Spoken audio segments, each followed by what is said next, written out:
Just in case.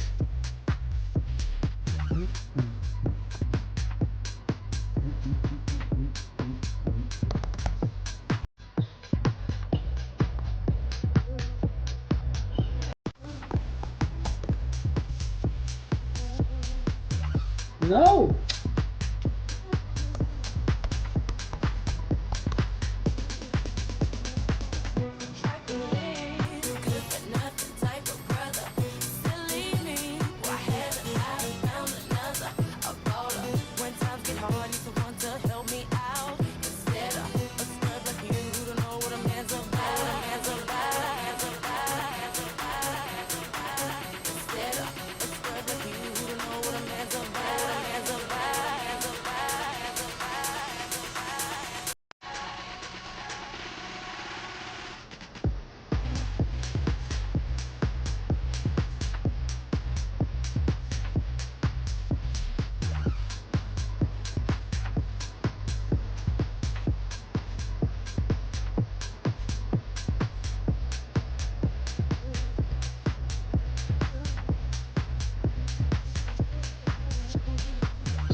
Let's see.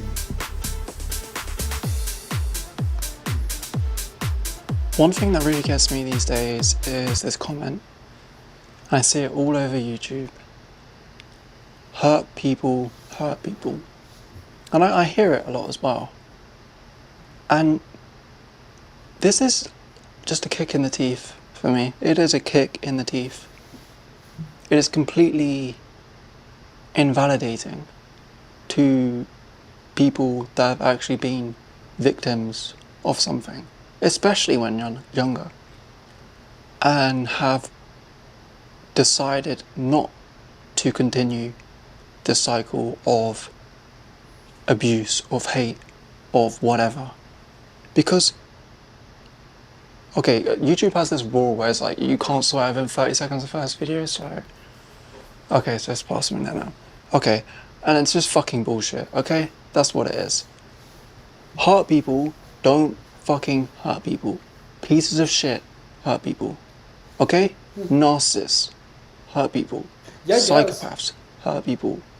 Hurt people don't hurt people. It's really that simple. So you need to stop this just lie. It's literally a lie.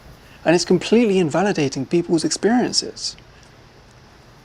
If you were harmed in the past, in childhood, in your teenage years, if you're abused or in whatever in some way, does not mean that you are going to go on and do that thing to someone else.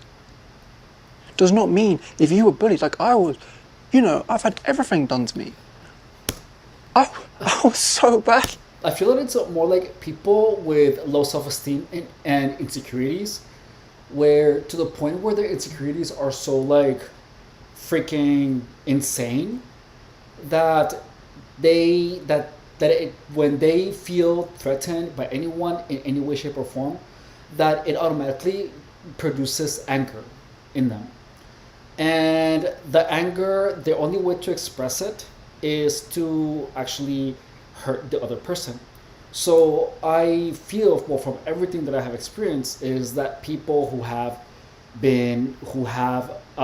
issues with their own self-image are the ones that are hurting people, because when they feel threatened by the presence of someone else, they have to do something about their ego, and it typically comes in the form of some type of harassment or some type of criticism.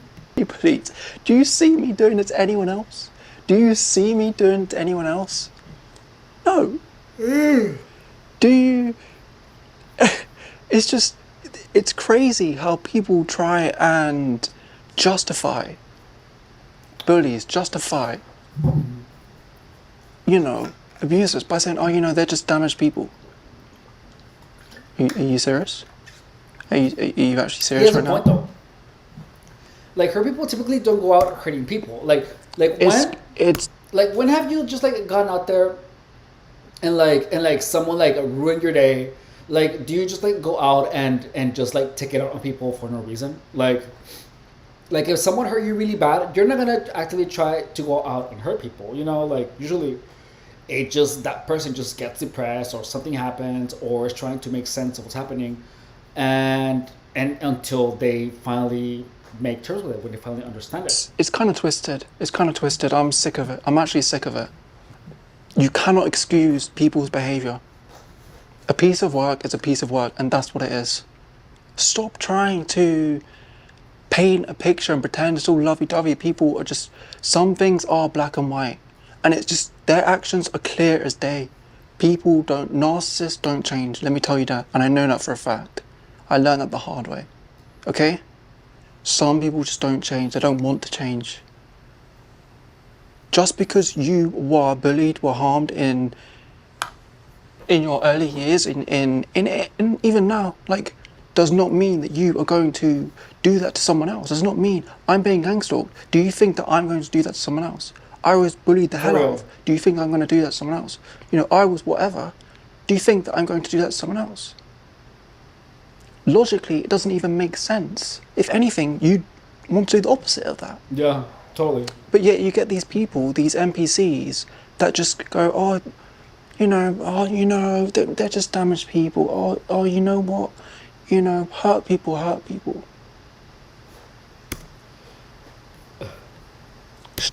One of the things that I have realized is that the people that, like, how do you say, like, when people tell you, oh, when someone hurts you, put the other cheek, or when someone else tells you something about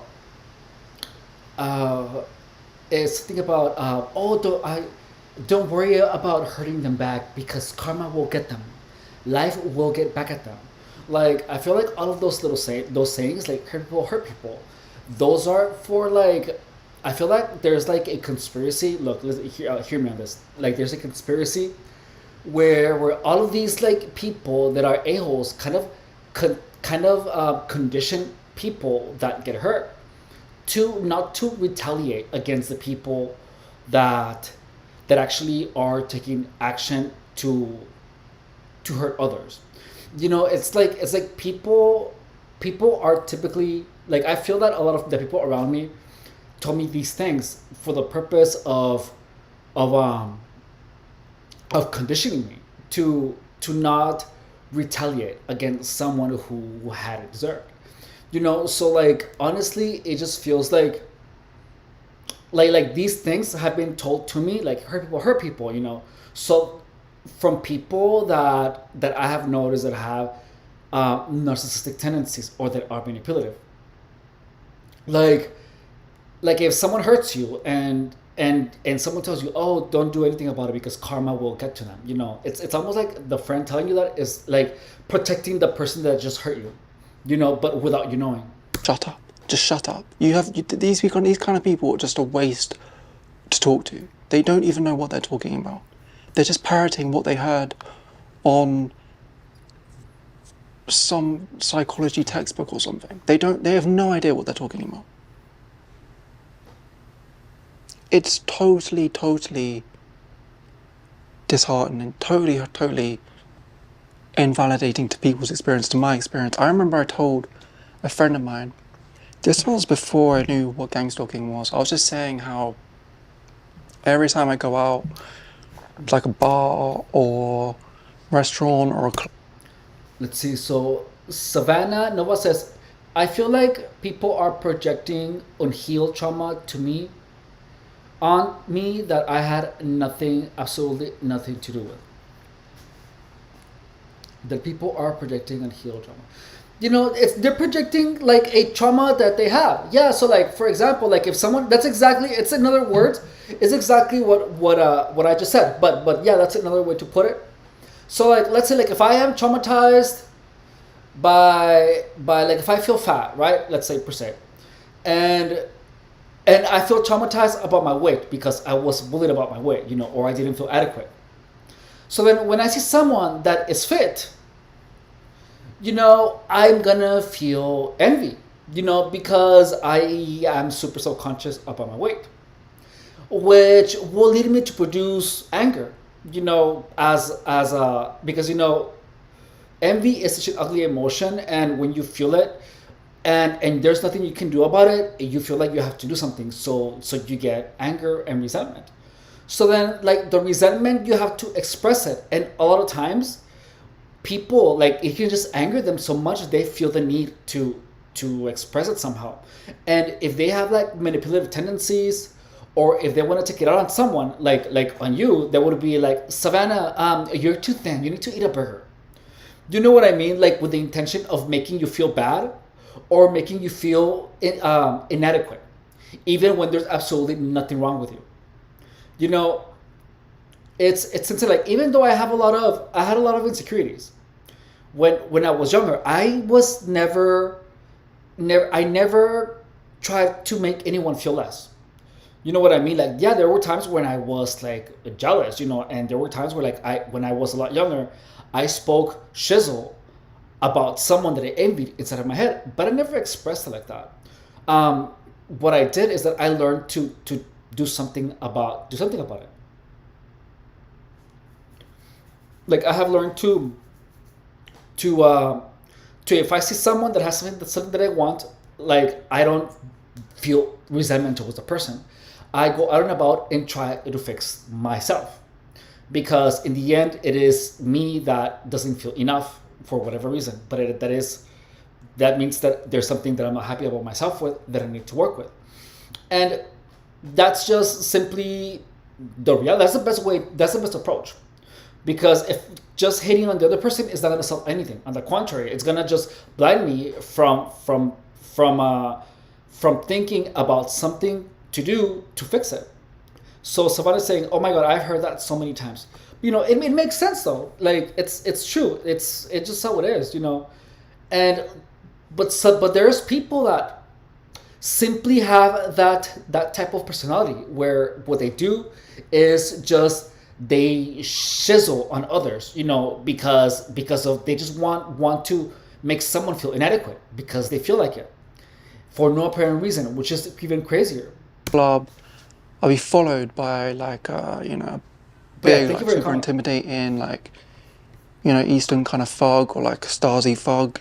Um, would follow me like into the bathroom like this. I don't know if you can see this, but like, and then just like follow me all the way up to Rihanna like this. Capel hood, like blah blah, like this. Super big, like 6'5", 6'6" guys. Like I would say just buy me a burger, and and I'd I be like, wish I would oh have yeah, said but that when that effort at LA Fitness do you know told what me he said that. to me? Do you know what my Like, friend said to me? He was like I'm telling you that experience because that's exactly what happened to me when I was at LA Fitness when I was like 27. Like I was like lean AF, and I was like looking at myself in the mirror, admiring my freaking hard work, and some dude was like, "Eat a burger." I was like, dude, it's like I'm not like freaking like a freaking twig, But yeah, it's that's just people being a holes. like, oh yeah, but what's going through their mind right now? What's going through their mind? What's going through their mind? Do you think I care? Like, obviously I didn't say this to him, but like, why are you so concerned about defending them by being empathetic towards them? I'm the one being wronged. I'm the one being violated. My privacy, my safe space, like my literal boundaries are being destroyed by this by thugs, right? Because that's what gangsters are. They're just bullies. And you're saying, oh, but what's going through their mind right now? I don't fucking care. I don't fucking care. Okay?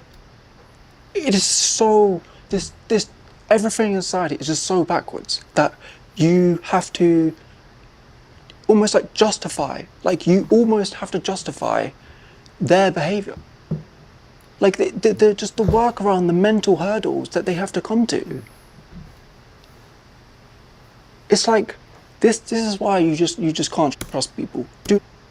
People seriously say that same thing to me. My son is thing too, and Shane is just, it is sad. Yeah, no, people literally are just, that's just how they are, And the craziest thing is that you really don't like those types of underhanded comments.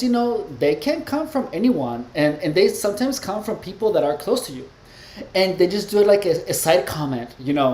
But like a lot of that, like there's a lot of people that feel about you in ways that you couldn't even imagine, and they're putting like a facade of friendship, and it's just insane how there are so many people that are fake.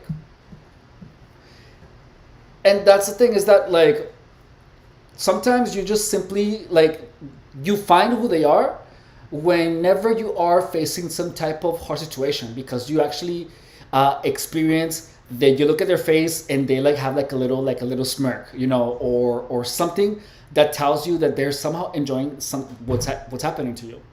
And that I have experienced so many times, like so many times, by so many different people.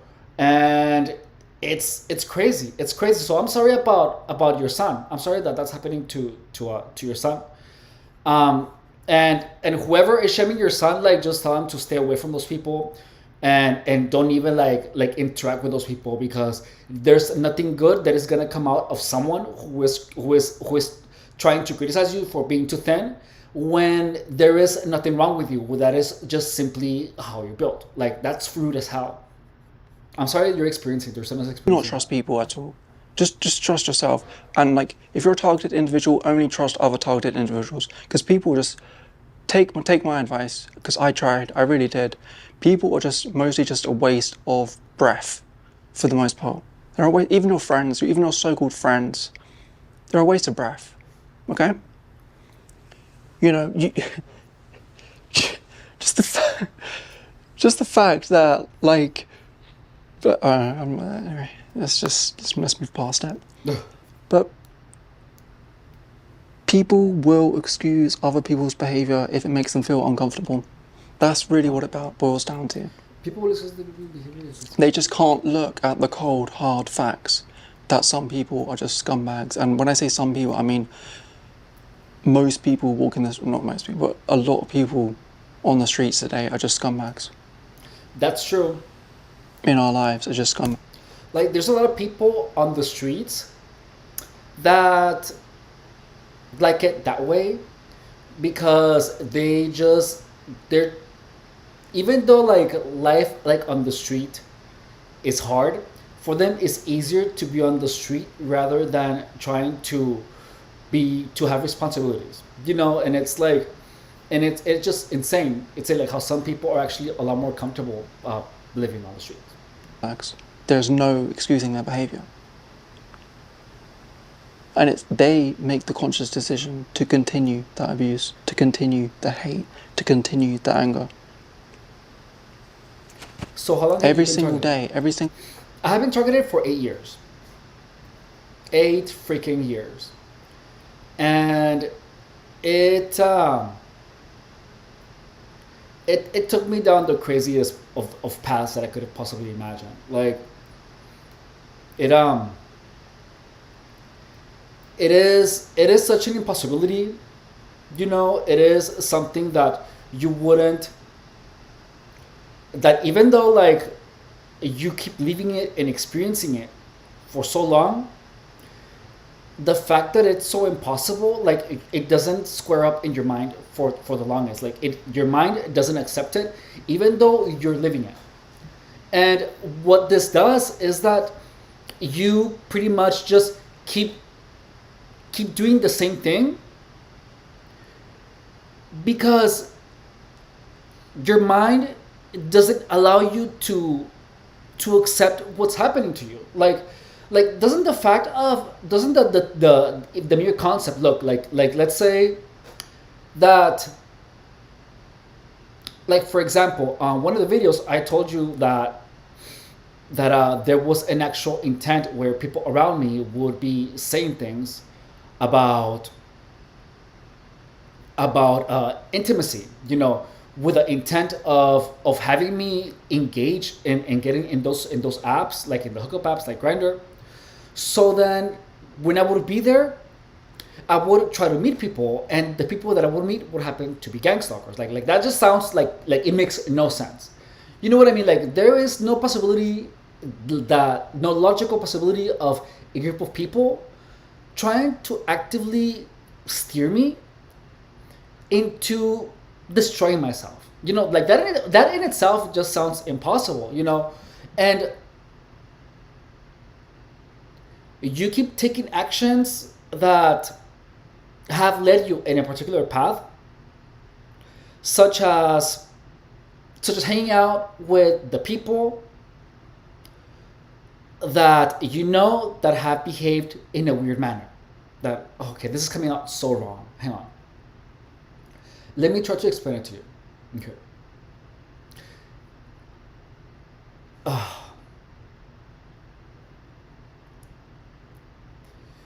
The mere idea of gang stalking is so unbelievable that it's hard to take an action that confirms that it actually exists. So, for example, oh my god, this is getting so so hard to explain. So, like at work, when I was working at O'Reilly Auto Parts, and my coworkers, my boss would say things that were like underhanded comments or criticisms, and they would even whisper things around me that they would say mother effer. And the reason that I never felt comfortable, calling like any higher up and telling them, my boss is doing this, my coworkers are doing that, is because telling that to someone is quite unbelievable. It's like it really, even when it's happening to you, telling it to someone else is one of the most difficult things that you do, and you either do it or you don't. So I decided to say it on YouTube, and that was the only thing I felt comfortable doing, because at work I couldn't just like call like my boss's manager and accuse my boss of all the things that she was doing, even though she was doing all of those things. So it is hard to defend yourself, because it part of defending yourself is telling others of what is happening to you. And you either have to do something that will not allow these people to harass you in that manner. And for me, it was simply just doing YouTube, because otherwise, I used to be a fitness professional. In addition, taking action turns into being called crazy and delusional. Yeah, exactly. And the thing is that after doing that, even when I was doing personal training during my sessions where I was training clients people around me would do weird things. And in addition to that, like every time that I had a new client, like the very next day, someone would, the client for no apparent reason, even when the training was free, the client would be like, I can't train with you anymore. And it's simply, it happened like a lot of times. And that the demeanor of the client changed out of the blue. And like the day before, the client was praising how good of a trainer I was, and she was telling me how much she was learning and how much fun she was having. And the next day, for someone go from that to I cannot train with you anymore for no apparent reason, tells you that someone told her something, you know regardless of it being true or not. It was so harsh that it made her not want to train with me, and these things kept happening at the places where I was working. So it is hard to maintain a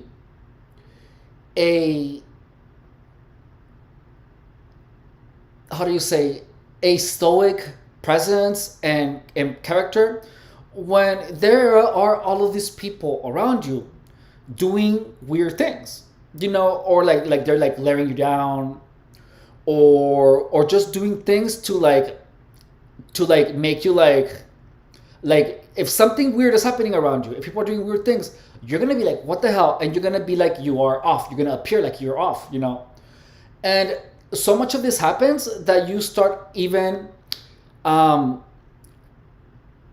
feeling self-conscious of your current actions. Because if I'm supposed to be training my client, but there's someone, out here just like going like this,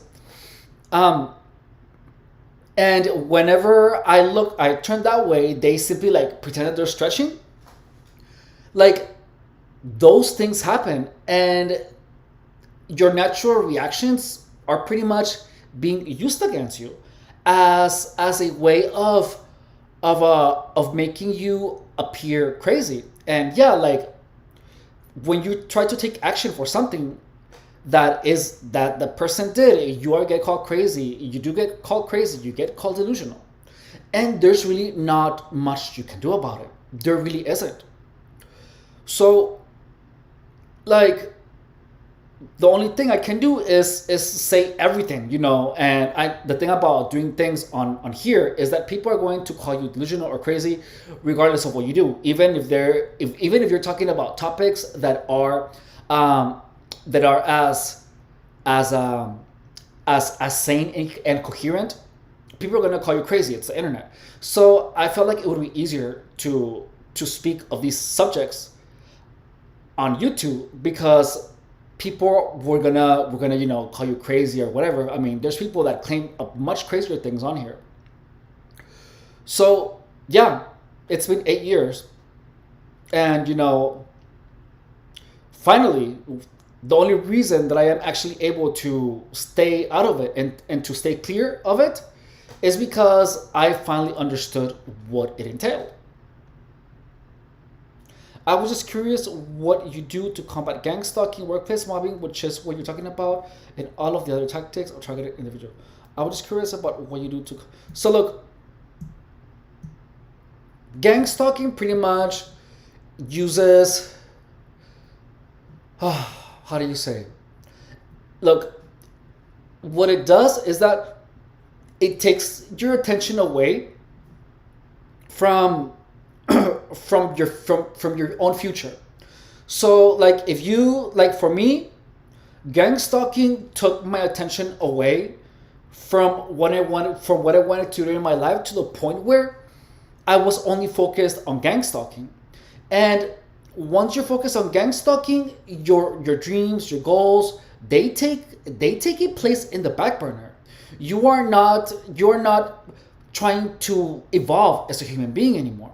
So my best advice for anyone who is currently facing gang stalking is to double down on your goals, like double down on your goals, try to make as much money as possible, and understand that gang stalking harassment is not all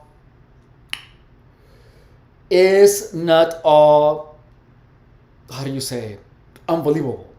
Like, there are things that gang stalkers are going to do that that are believable amongst all of the others.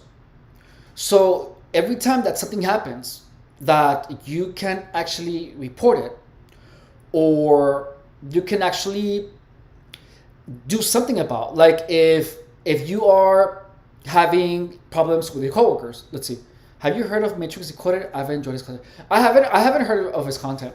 So like if you are at work, right, and your coworkers are being rude, just know that, like, you can tell them, hey, you're being rude, and I do not appreciate your rude behavior towards me. Don't talk to me anymore. And so, like, and the one who is in charge of who can approach you and talk to you is you. So, especially in a workplace, if there are people mobbing you and they are like harassing you, being mean to you, like your coworkers or whatever, like, once you tell someone to not speak to you and they speak to you, that actually you can do something about it, because you have explicitly told someone to not speak to you. In addition, at work, like, the mobbing at work is very interesting, because your coworkers will try to do things to make you more tired. Like, like, everyone would, like, work less so that there's more work left for you. Or what they could do is that they could always pull you to the toughest and nastiest jobs that are there to do, and they have you do them. Or let's see, or, like, for example, some of the customers can probably they can reroute other customers to you so that you work more than everyone else. So when that happens, you have to first be sober, be awake, and be aware of the amount of work that everyone else is doing around you, and do not allow anyone to overwork you. Because at any job where you're experiencing gang stalking, that is going to be one of the primary ways of harassing you, because that way they get you tired, they get you mad, and they get you frustrated. And gang stalking only affects your mind negatively if there is a high volume of strong negative emotions. And you have to do everything possible so that everyone is doing their part. During gang stalking, if you feel a lot of pressure at work, you have to do something about it. Immediately get a lawyer. If you feel like you cannot do anything about it, like, immediately go with a lawyer and tell them whatever is happening, and they can probably do something about it. And sometimes when you have a case and the lawyer knows that you have a case, they themselves can actually hire a private investigator to go and take note of whatever is happening to you at work. I didn't know this when I was dealing with gang stalking, but now I know it. So, I mean, if I hope that information is helpful, because when it's at work, there is so much you can do. There's so much you can do, but it's scary, because you are unsure of. It doesn't feel like you can do much about it. And everyone is telling you. All the gang stalkers are telling you, if you tell anyone, no one is going to believe you, and they themselves call you crazy at all times. So it's incredibly tough to make that decision, but there's always you can do something about it, especially at work. I heard a lot of different people. I used to do my channel with Nappy Headed Roots, Michael, Barton, Vulcan, Wolverine, and then a few different people. I've had my channel for a while. Oh, cool. The Unreality Matrix said, you do pretty good discussion on your channel. Thank you. I like your show. I'm so glad. Thank you. Savannah Nova says it took over my life for a year before I accepted that it was real and it was happening to me. Then I realized they are total spineless cowards with a mission to destroy. I refuse to let them win. That's yeah. I'm super glad that that is the decision that you're taking, and these people are relentless, and you have to simply work to build yourself stronger, faster, richer, hotter, and in as many ways, shapes, and forms. You want to become like an independent in as many ways as possible, because this is exactly what they're trying to take away from you. They want you tired. They want you weak. They want you addicted. They want you subconscious. They want you to be nothing. And the thing is that, like, in my experience, like, I allowed it to happen for 7 years because I didn't understand what was happening. I really didn't understand, and you especially, Savannah, had to do it for your son, but like, when it happened to me, this is gonna sound insane, but these people were actively giving me blue balls so that I would focus on looking to hook up instead of focusing on myself. And the sad thing is that it worked. It worked really, really well. So I was steered in that direction for 7 years, and I got like skinny as hell, like super skinny. Like now I actually like look like a little muscular, But like when that was happening, like I lost so much muscle, and I lost pretty much everything. I literally lost everything because the influence that these people had, like, and the ability that they had to just manipulate me, and like random people would talk to me like about like intimate activities, and like even online I would get hit up mercilessly, people on my cell phone all the time, all day, and that was the primary thing that drove me into not taking care of myself nor my mind. And once like now after freaking almost 8 years, that I understood how it worked, now I am actually like able to build myself. That is why I haven't driven down into a freaking abyss of illicit drug consumption, of like crystal meth or anything, and it's like, yeah, I have had relapses, I have, but I noticed that the relapses that happened primarily because of the same thing.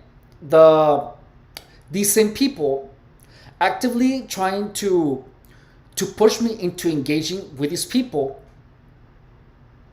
that actively, that wouldn't only try to make me to go wanna meet them, but once I met them, they would pretty much like, do you want to smoke this? Do you want to do that? Like, people would literally just like throw drugs at me, and I didn't know any better, and I fell a lot of times for it. I really did, and only until now that I realized that was gang stalking, that people were literally just giving me blue balls to keep me addicted and keep me away from focusing on my goals. Only when I understood that, now I'm able to actually consistently post on YouTube, consistently make content, and work out consistently, to the point where I am finally able to regain my body and regain my confidence. So let's see, how long have you been YouTube channel? So this has been happening for like almost 2 years. It's been like almost 2 years. And like when I started the channel, when I started the channel, freaking, hang on. Oh, I look awful. Hang on, let me adjust the light because I look freaking awful right now. Let's see.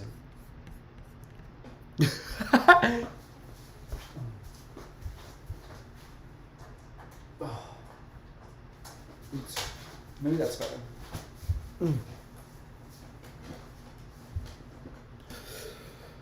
So when I started the channel, like I had been in the gangstalking game for 7 years, and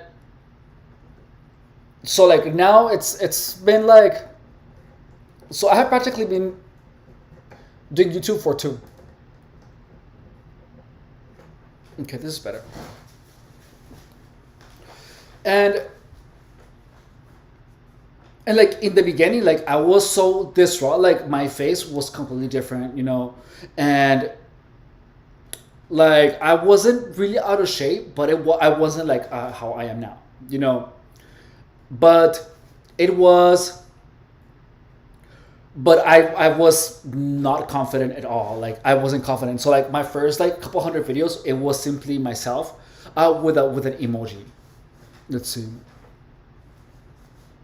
I initially started my channel house a outlet to help other people, and I was very isolated, so I developed a friend network on here as well, which can be really beneficial for people targeted.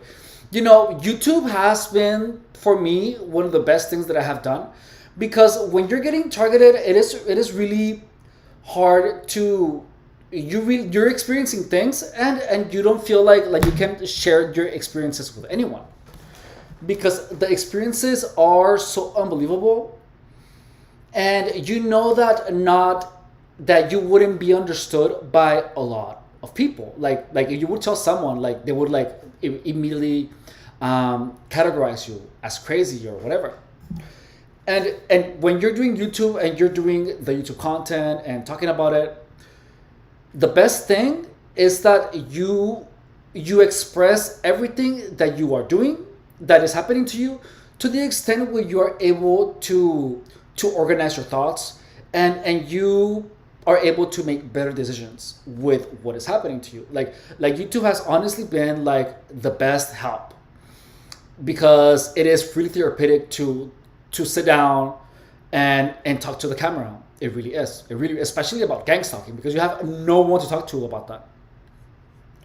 Savannah was saying, finding your channel was a game changer for me. I started watching while you were anonymous face. Oh my god. You're such an inspiration for me to keep going despite what I have to deal with. Thank you. Oh, I'm super amazed. I'm super glad. I'm super glad that that's happening to you.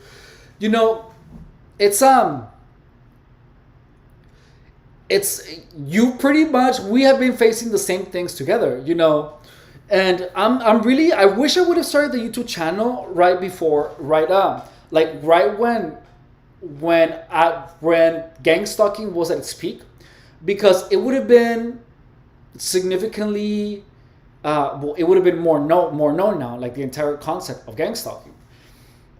But I'm glad you found it. I'm glad that I took the decision seriously to do YouTube. It has been one of the best things I have ever done. It really, really has. And I would have never believed that it would have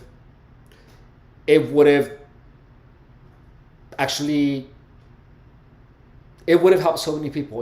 I have gotten emails about people telling me that they were getting gang stalked, and that after watching the videos, they understand a lot, to the point where they are free of most of it.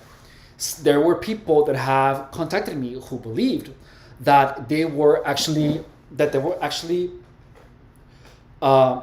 hit with directed energy weapons. Like they actually believed that the sensations that they felt were the directed energy weapons that are written about everywhere.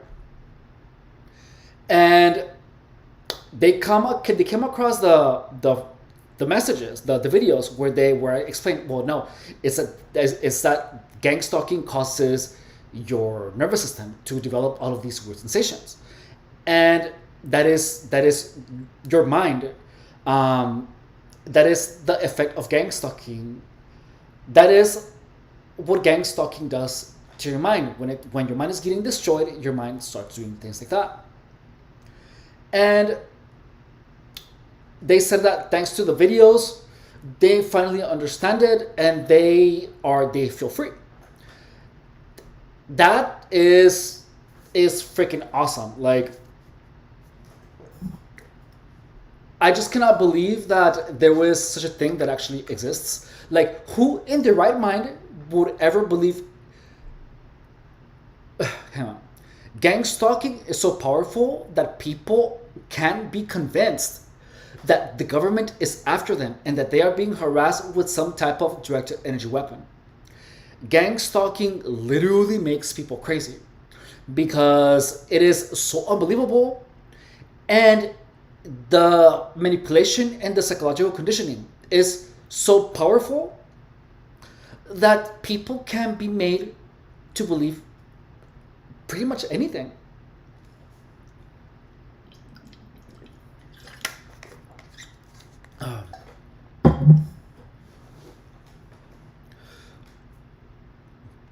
So when the moment when it dawned on me that the sensations that I was feeling was because my body was creating those sensations, only then I started the channel, because I saw that so many people were claiming directed energy weapons and directed energy weapons, and the belief of directed energy weapons, like when you're there in gang stalking, it's the worst.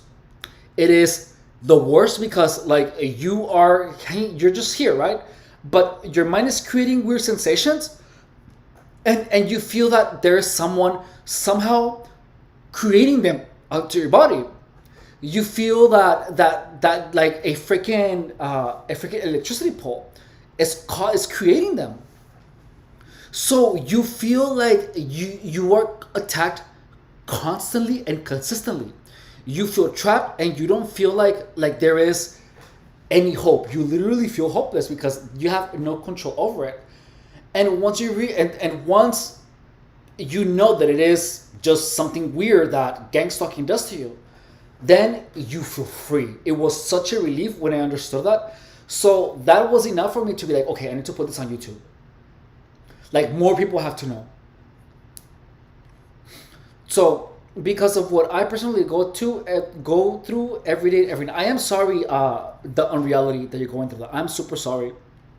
I think some people know how to use Reiki, and unlike directing healing vibrations towards a person, they are directing negative vibrations to which is a possible way of a psychic attack. Look, I'm gonna tell you something. Look, one thing that I realized, you have something, you have an interesting point about that. Look, I'm gonna tell you something that happened.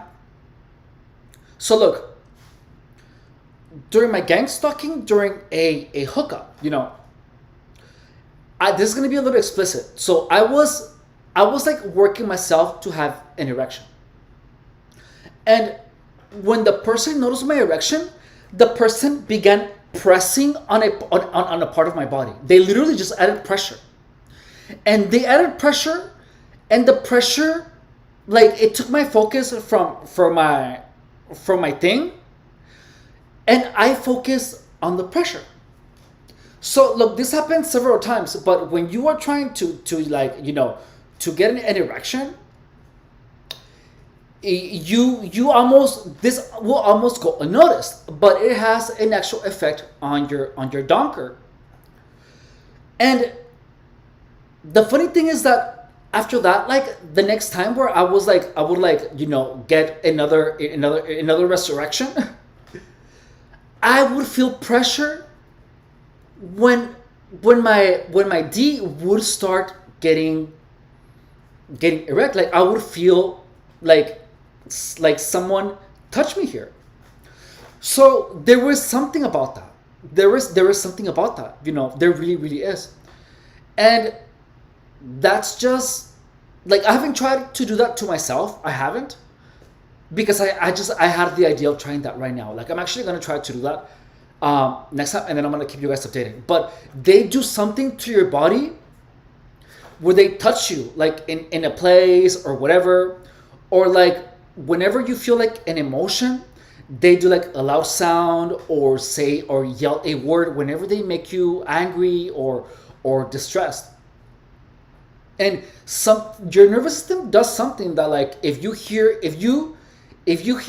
someone makes a sound whenever you have an emotion of negativity,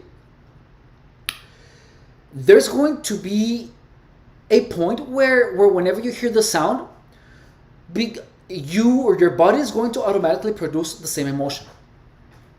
Like, that was something about gang stalking that took me a long time to understand, is that there is so much actual manipulation that these people do onto you that one doesn't understand. And the fact that it sounds so impossible, and the fact that one doesn't really imagine such thing existing. People, gang stalkers, will be doing things to you that you're not gonna understand why. You're only gonna know that there is something weird going around you, and it's going to have a detrimental effect. Like, people, I guess people can, it can be called witchcraft. Like, it can be witchcraft because they're doing things to you that you don't understand, and they that appear magic. They have a very real psychological effect on you. So, like, a psychic attack can be someone purposely annoy you. That's a psychic attack.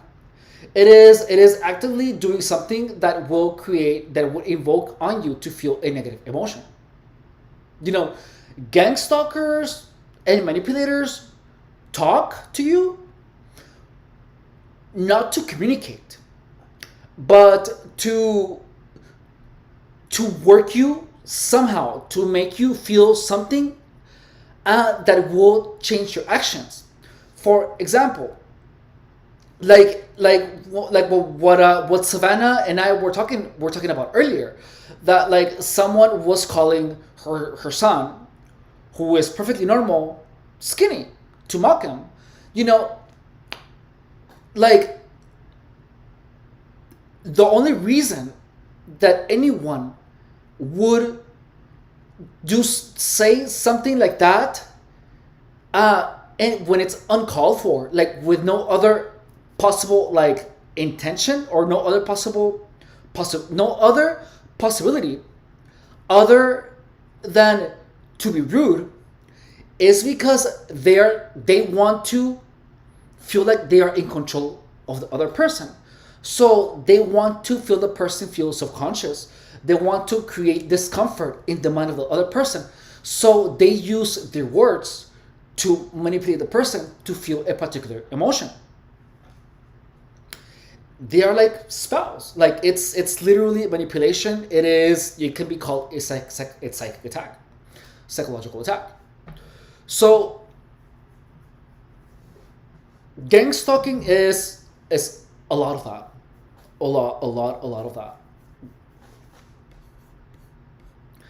And yeah, I mean, people call it witchcraft. People call it, I don't know, psychology. I like to see it as psychology, because when you look at things like when you look at those types of things as witchcraft, people start, they don't see the actual mechanism through which it functions. They see it as something that you can do, by freaking, I don't know, pouring freaking sandalwood oil onto the freaking dead frog, or it's saying like a phrase or something. So let's see. So Savannah Nova is saying, I believe witchcraft is one of their tactics. Gossip and slander is also a form of witchcraft. Savannah, I would consider that witchcraft too. I think it's witchcraft. And I feel like this is the reason that there is this myth of witches working in covens, because, like, 5-point palm exploding heart techniques. I believe in manipulation, and in people, and the evil of people. that I don't believe in witchcraft. I believe that witchcraft is another form of of talking about the same thing. Like witchcraft, how you see it in movies. I feel that that is a sensationalized version of real witchcraft. Like the witchcraft's witches, I would think that they are manipulators, and they form covens because gangstalking is a giant coven of manipulators, of witches. And notice that everything they do, they don't touch the target, the victim. They, well, not all of them, some of them, but everything is done like a spell. Like how is it possible that a group of people with their actions can control the behavior of a person? If there are enough of them, there are these crazy ways to steer the behavior of a person into destroying themselves. And the only the people that know, like only the people that participated in the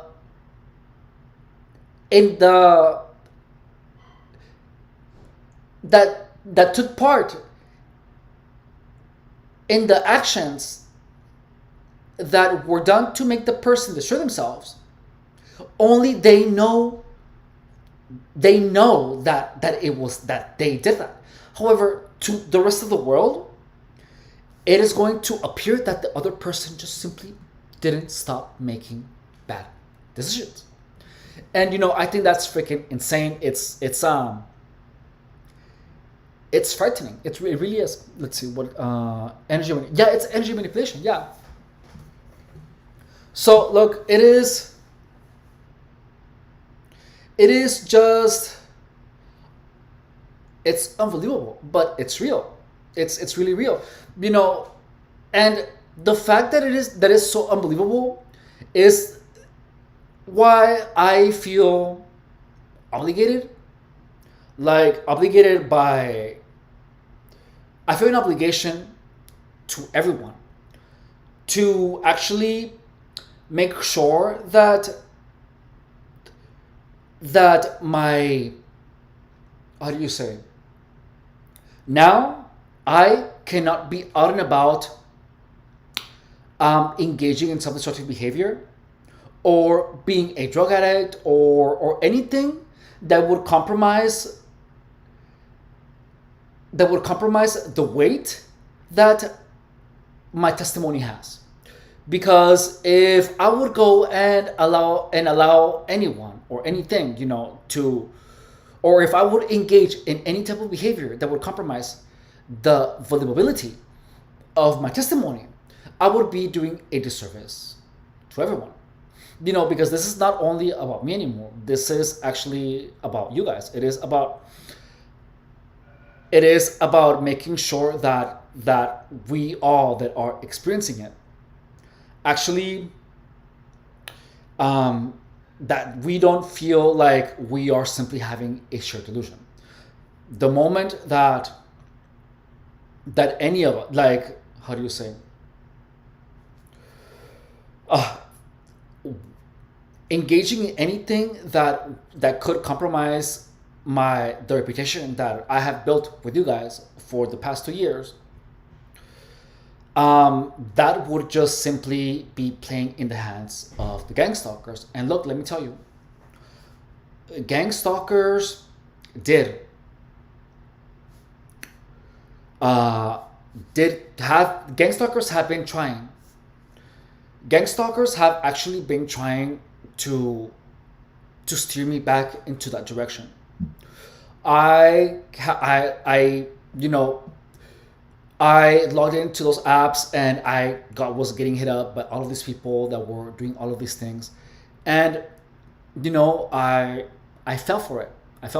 And it led me to have a relapse. So I cannot do any of that. I simply can't, because having a relapse would affect. It would mess up everything. It would simply mess up everything. Being high vibrational creates an impenetrable field force against attacks. Being high vibrational is depending on your own personality, or on what you say is being high vibration, isn't going to defend you against something that you don't understand how it's affecting you. Like when I was high vibrational, like when a long time ago, when I was fine, I had people. I had people that would simply um, be mean to me for no apparent reason, and it didn't make sense to me. I didn't understand why. And when I was at my best, that is when I was hit on the hardest.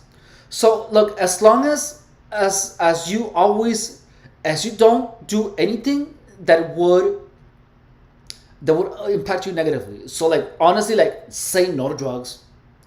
Don't hang out with anyone that uses. Don't hang out with anyone that is trying to steer you away from taking care of your mind, taking care of your body, from anything or anyone that is trying to make you behave in a way that will destroy you. Like gang stalking is only successful if you allow that to happen. I allowed myself to get carried away, and it took me 7 years to understand it. And it was only until not too long ago, that I finally freaking was out of the loop. And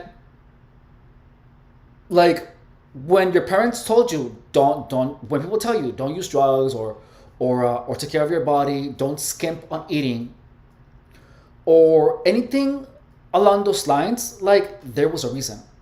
There are people, especially those who hate you, who will try to make you stop taking care of yourself. That is gang stalking. Gang stalking will try to have people push you around in such a way that you stop taking care of yourself. When you stop taking care of yourself, you stop taking care of your body, of your mind, which leads to make you easier to manipulate. It makes you weaker, and the accessibility that these people have to you is greater. So the probability that you will allow them to steer you in a direction that is harmful increases. Let's see. So you guys are saying, I personally hope everyone that is watching this channel, their life starts getting better. It's really hard to be a victim in a situation, and I have empathy for everyone here. Thank you. I'm super glad. Thank you so much. So 5 Point Palm Exploding is saying the hardest thing is to pray for your enemies. So look, honestly, like after all of this time of gang stalking, I have noticed that the people that like tell you, oh, like the universe is gonna get them, that they say things along the lines of put the other cheek when someone hurts you, love your enemy. Like I am not the person that is constantly like hating people, but like I am not gonna put the other cheek, and it's like, but I am not going to be investing my time and trying to create the demise of someone that did me wrong. In gang stalking, the people that did me wrong are so many, so there is no way I'm going to be planning to like the demise of all of those people. Hell no. What I'm going to do is that I am going to be so busy bettering myself and doing something of myself, making money and trying to evolve as a human being, and to the point where I have no time to even think about these people. that is the way to do it. Because if you are filled with hate, which is super easy, if you're filled with hate and resentment, and you spend your time lamenting of what's happening to you, that is exactly what these people want you to do. Gang stalkers want you to spend the rest of your days lamenting how they literally made you lost so many years of your life. So if you are a targeted individual, just know that the worst thing you can do, and the thing that gang stalkers are going to enjoy the most, is to hear you feeling sorry for yourself, and to hear you telling everyone of what happened to you, and have everyone around you believe that you're crazy. That is that's a tragedy.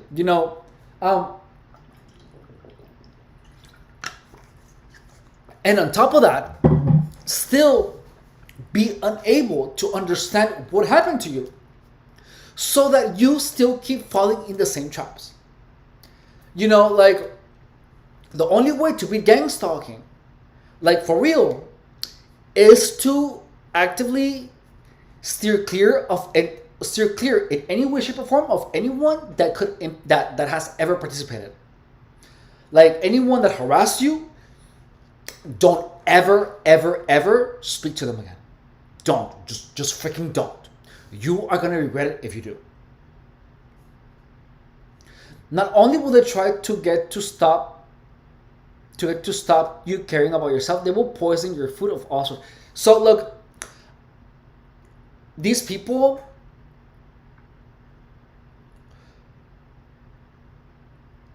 the possibility of that happening exists. It does exist. However, poisoning your food is something that is possible if you're getting gang stalked. Like in my case, I was so distraught, and when I was lost in addiction, and when I was dealing with gang stalking, being poisoned, like believing that, like I honestly thought to myself, look, if anything happens to me, gang stalkers are like, if I die because my food got poisoned, the fact that I was using substances at that time would pretty much allow these people to simply blame it on the freaking substances, and the real reason of why I was like in the hospital, let's say, would have been put aside. You know what I mean? Like, assuming that I died of like poisoning from food, from food poisoning by the gang stalkers, So, especially if you're getting gang stalked, you have to make sure to never ever take any substances. Just don't, because that any substances, that itself will take most of the power and most of the believability of your story. So if you are a targeted individual, immediately just freaking stop and stop all of the vices. Like, freaking stop them. Like, I cannot emphasize that enough. And my food never got poisoned. It never got poisoned, but the fear of it happening existed. But it existed because of what I read online. But if you are eating out, like in a restaurant, and if you are not taking any substances, like, you are pretty much safe, because you can always report and call any type of anything that causes you any type of like food poisoning that you eat at any restaurant. Like, they are held liable. So you can rest assured for a fact that no employee of any restaurant is going to actively poison your food. Like, that is a a a fact. Like you can rely on restaurants to not poison you. Like that's a given. However, um, if you are eating at someone's house, you know what I mean. Like be careful. Like be careful. Like for real. Like if you're eating at someone's house, and the individual, the house of the person that you are at, is demonstrating some type of weird behavior. Um, like anything that is striking you off as weird. I honestly would be really careful with. I would make sure that I would see if they're opening anything. Like if they're giving me a drink, I would make sure to look at when they're serving it, and or I would like invite them to go out. Like I wouldn't wanna have food that they made that they are serving to me when they are behaving in a weird manner. I wouldn't. I simply wouldn't. One thing that has happened to me though was that like there has been people that have poisoned my drinks. I have someone like gave me some orange juice and I drank it, and it just tasted like it literally tasted like chemicals. So I didn't swallow it, and I freaking just spit it out, and I was about to go on a long drive. And there was another time where someone put in my orange juice video head cleaner. Video head cleaner inside of my orange juice.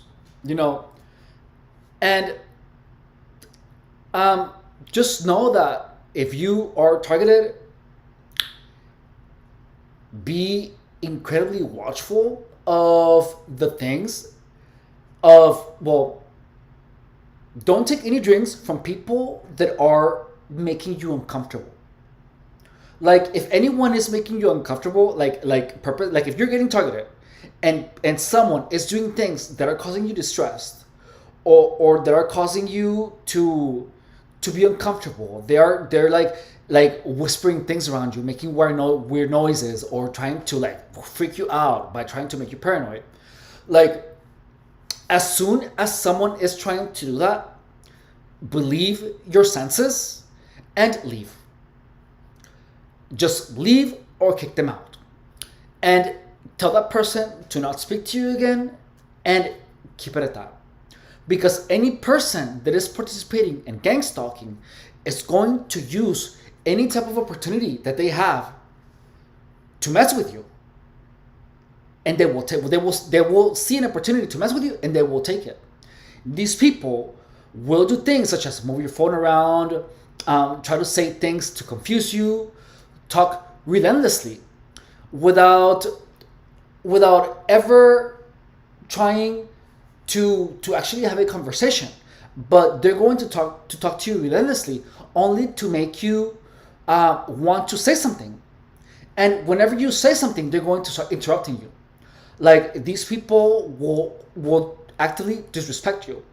Any form of these people will disrespect you in so many ways. So anyone that is disrespecting you in any single way, shape, or form, you have to immediately stop talking to them. And you have to not share your life with that person in any way. I was forced to engage with these people that were doing these things to me. However, I depended on some of these people for money. Like I had clients that were paying me for like $800 a month for personal training.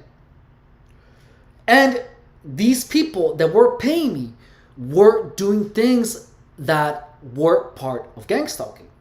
Like this client of mine, she was gorgeous, beautiful, and she was the one that began like saying things that were really weird. Like she's the one that told me, if you tell anyone about what's happening to you, no one is gonna believe you. She she told me this. She literally told me this to my face. Like, I saw her, amongst other things. So if it wasn't for the fact that I depended on her to make my car payment, I would have immediately, I would have just like cut her off from my life. Like, now that I can cut them off, cut these people off from my life, I did. Um, it's like, you have to, and that's the hardest thing to deal in gang stalking. When people that you when there's people that you need to interact with are they're actively harassing you and gang stalking. So let's see. um what is the chat saying? um let's see. I think, I was so 5 Point is saying I was a pretty angry person before my stalking experience. Maybe this is what I needed. It's, you have to keep your mind so busy with living your life and moving forward, so that you don't have any space for resentment. And look, use that resentment to empower yourself to move forward. Because being resentful is the worst thing that you can do. It's solely the worst thing that you can do.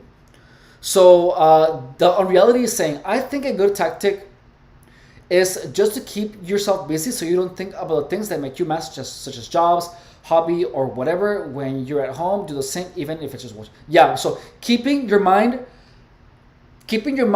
busy with things that are pleasant is the best thing that you can do. Yeah, this guy is hated if you smoke or joint. Like, honestly, I quit absolutely everything. Everything. Because, like, I even quit freaking cigarettes. I quit cigarettes. I quit everything because I began smoking cigarettes because they relaxed me. I just felt more relaxed, and it just was a little like relief from the hectic environment that I was in. But in the end, it was poisoning my body. I had no other way of steering my mind away from gang stalking other than freaking drugging myself up. That was my escape for a while. And yeah, do you have any idea how bad that feels when your escape from reality is poisoning your body? And especially when there is nothing you can do about what you're experiencing.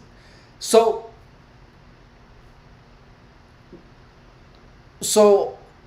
honestly, like, if you are getting targeted, just understand that poisoning your body is not going to lead you, is going to make your life any better. So, and quite the contrary, gang stalkers want you to die as fast as possible. So what you have to do is to make sure that you live a long life, and you want to be able to inform yourself, and do everything you possibly can to lessen the impact that gang stalking harassment has in your life. And that includes pot. Like, honestly, one, like, gang stalkers, like, when I was engaging with them, like I had people that had like pot, they were actually pushing that on me, and I was like, no thanks. It's like I'm already dealing with their freaking irrational behavior. Now imagine dealing with them freaking, dealing with them while stoned. Hell no. So what's happening? Because so it is very important to stay sober when you're getting stalked, because they will try to pretend like you died from an overdose or other things, but you're sober and they can't do that. So yeah, absolutely.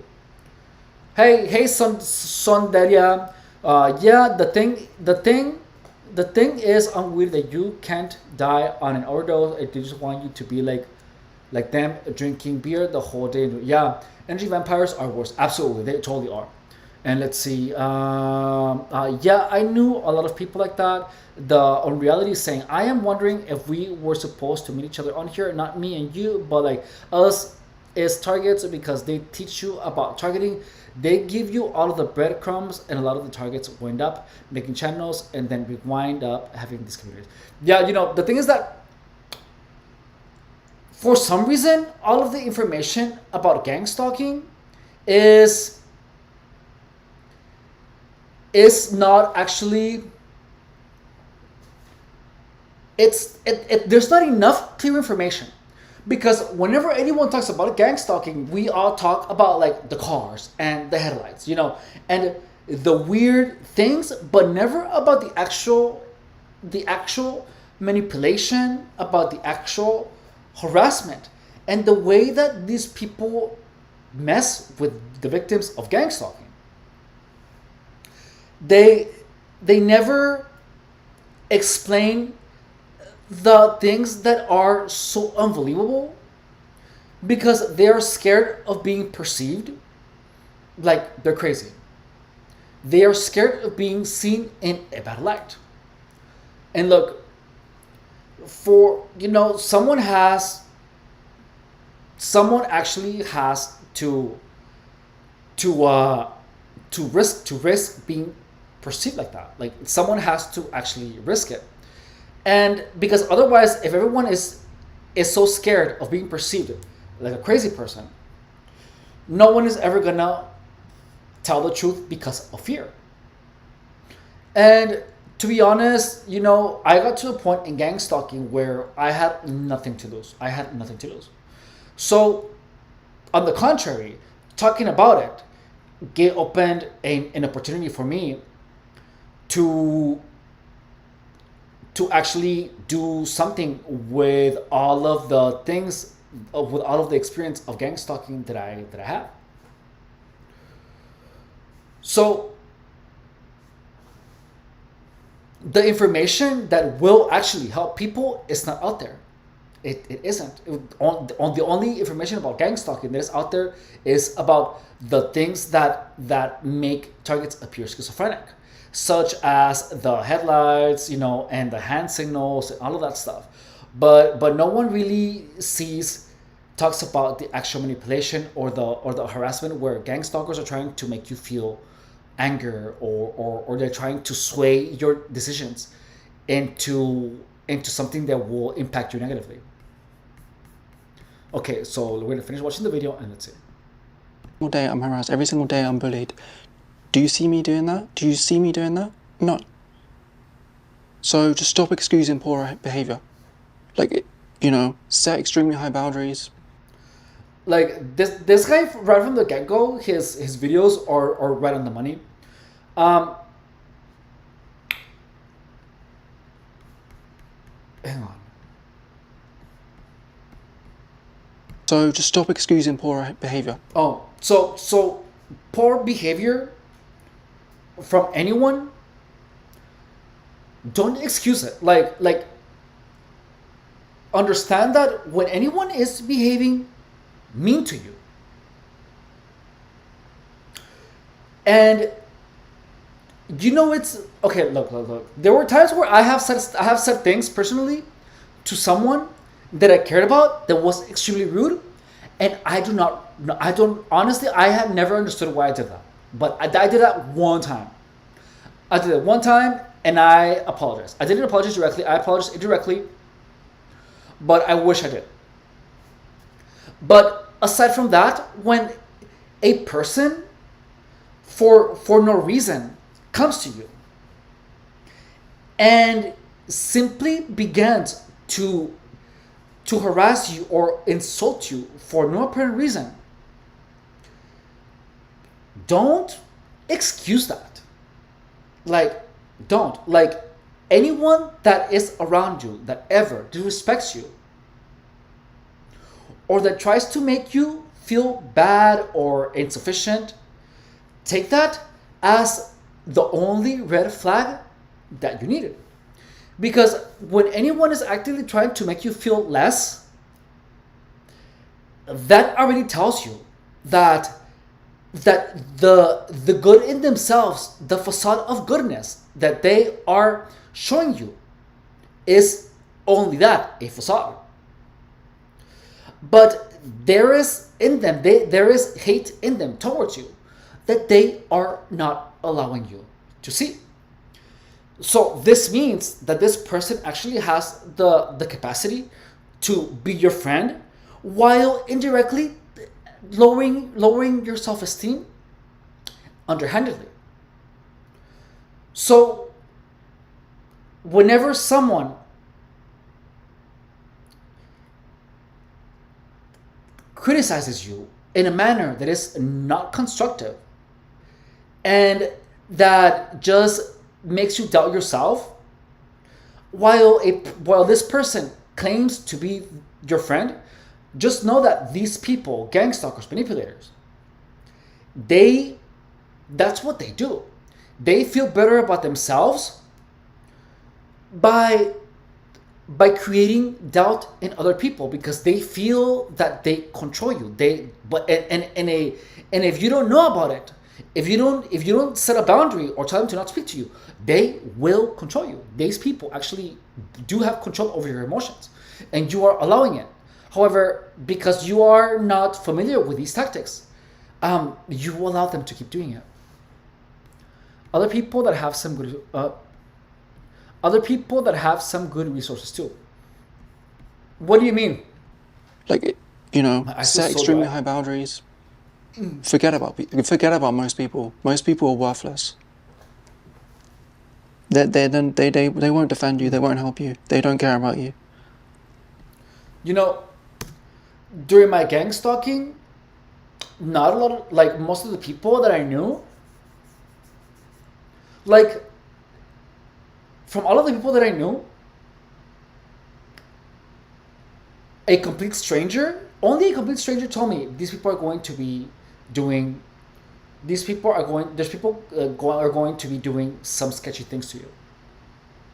A stranger told me that, but no one, absolutely no one ever in the entire 8 years, even people that were my friends,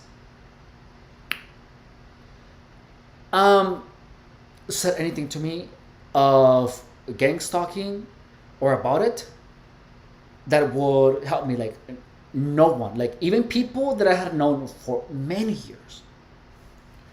And these are people that I had been really nice to, people that where we shared good experiences. Like, it just didn't, like, people literally just turned on me, and I just found it so saddening that I was surrounded by so many people that I would have taken, the shirt off my back to give it to them if they needed it. When these people saw an opportunity to make me suffer with no consequences, because the amount of people that were involved in this was so big, they took it. You know what I mean? Like, that in itself is the most insane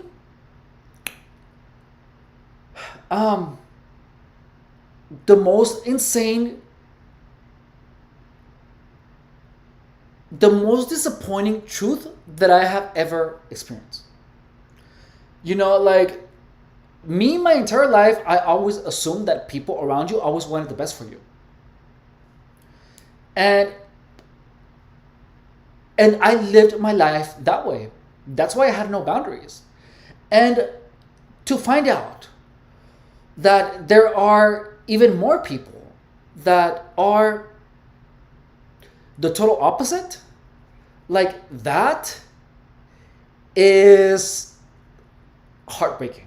Like, it literally simply completely, like, obliterated how I saw the world. Like, even though I'm not sure right now if it is just that gang stalking surrounds the targets with people. Like, when you're getting targeted, a bunch of narcissists and psychopaths are literally, like, hovering around the target, like, all the time. And when they haven't heard from the target enough, or like they start looking for the target.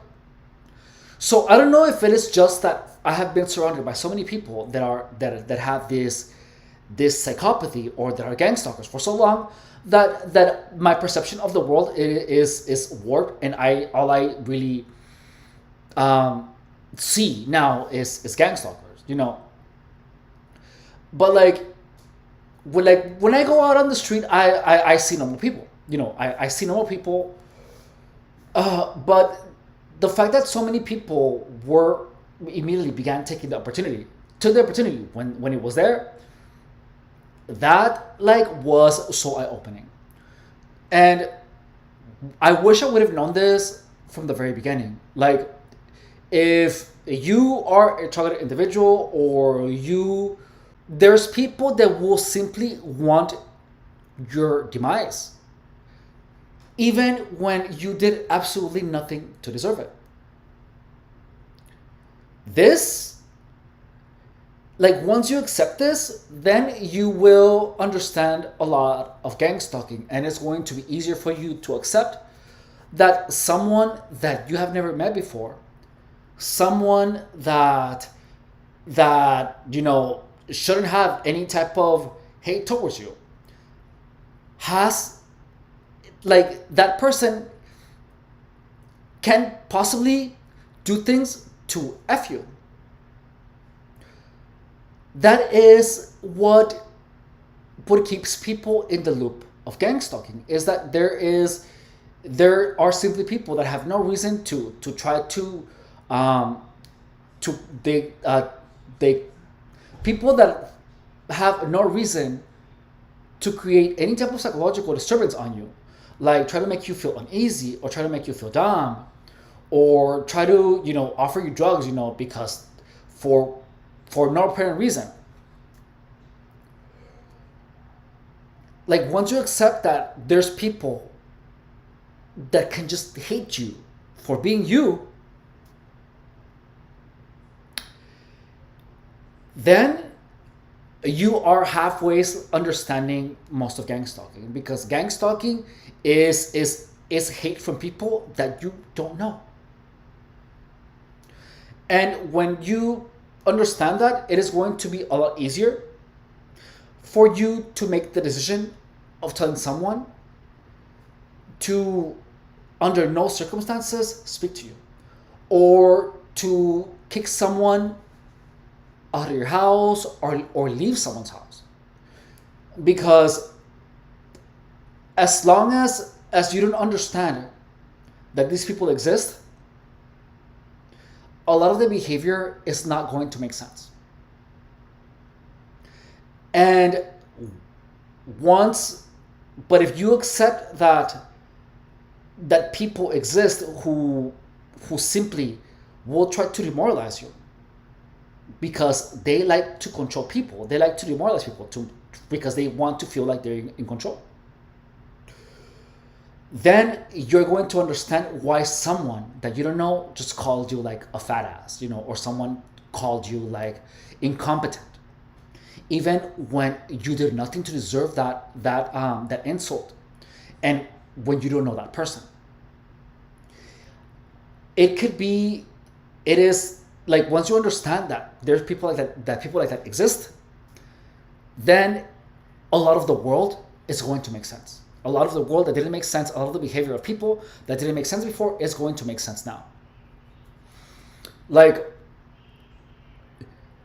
I had partners and friends that did these things to me that I never comprehended. Their behavior didn't make sense.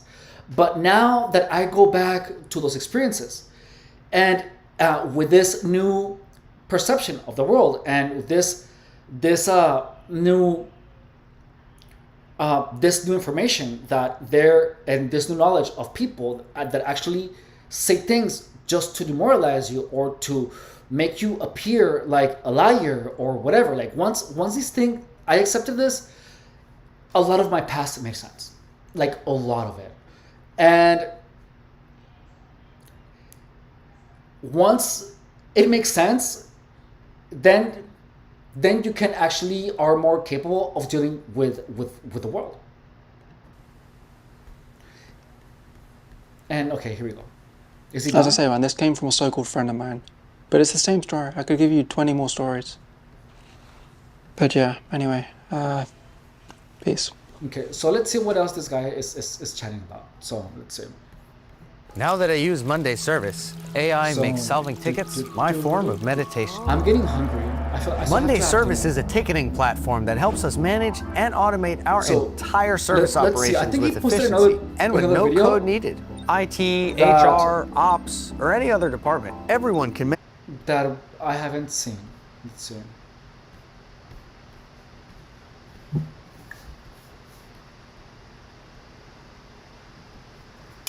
And it doesn't have to be true. They can just spread lies. Okay, so what is he saying? Let's see. Manipulate. What is my theory on gangstalking as of today? So I think this is going to change, but I think that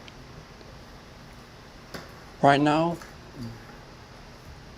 it's a group of narcissists originally. Either you fell out with one at work, or is your ex, or something along those lines. And a narcissist has got together with his narcissist friends and put your name forward to a wider group, normally in the community, and they have basically just smeared your name with anything and everything, and it doesn't have to be true. They can just spread lies, manipulate events, set you up. Most of these don't even have to be successful, by the way, but mostly it's based on lies and manipulation. And from that original narcissist, or from that original group of narcissists, they can then manipulate a wider community, and then anyone from that original group, the core group of haters, you've got all the toxic people that are just jumping on board in the community, that are looking at it as a free pass, just bully you. So one thing that I remember that happened during my gang stalking was that, like, I remember, so there was a while where there was a van, a white van, that would always park beside me. And this van, like, how do you say it? Like, I walked by the van and I saw the person. Like, made a mental note of the person that was in the van. And one day, I went to work and I saw the person that was in the van talking to my coworkers at the gym. Then, after that day, the behavior of my coworkers changed. Like, their behavior was so different. They began doing all of the gang stalking things. All of it. And freaking, like, I was unable to, how do you say this? When you are getting gang stalked anywhere, it takes away at your, it keeps your attention so intensely that you are unable to focus on your job. You are unable to focus on your life. Like, these people began doing sketchy things. And it is just so frustrating because for so long, the gang stalking interfered in every single way in every single thing that I used to make money. Like, gang stalking interfered with that, which is, it's freaking intense. It's insane. It's super, super insane. Like toxic neighbours or something. They don't actually know why they're doing it. But yeah, right? they're gonna mess up as much of your life They as they all can. originally started with one psychotic person, one narcissist, or two maybe, I don't know. That is my current theory, and that is what, just from observing these people, I do think most of the real gang stalkers, the ones that do fully do it, are narcissists, just from their facial expressions. And I had to deal with a narcissist for 3 years, so it does make sense. Keep in mind, like, my theory can change, but at the moment, yeah, that's what I think it is at the moment. Just a narcissist or a psycho getting together with his buddies, with their cronies, and just going on a full smear campaign against you. Like, if you are a targeted individual or you have encountered a lot of narcissists, like, just know that they do hang out and talk about you. Like, that's a thing. That's really literally a thing. Like, I have seen it. I have seen it, and I have seen I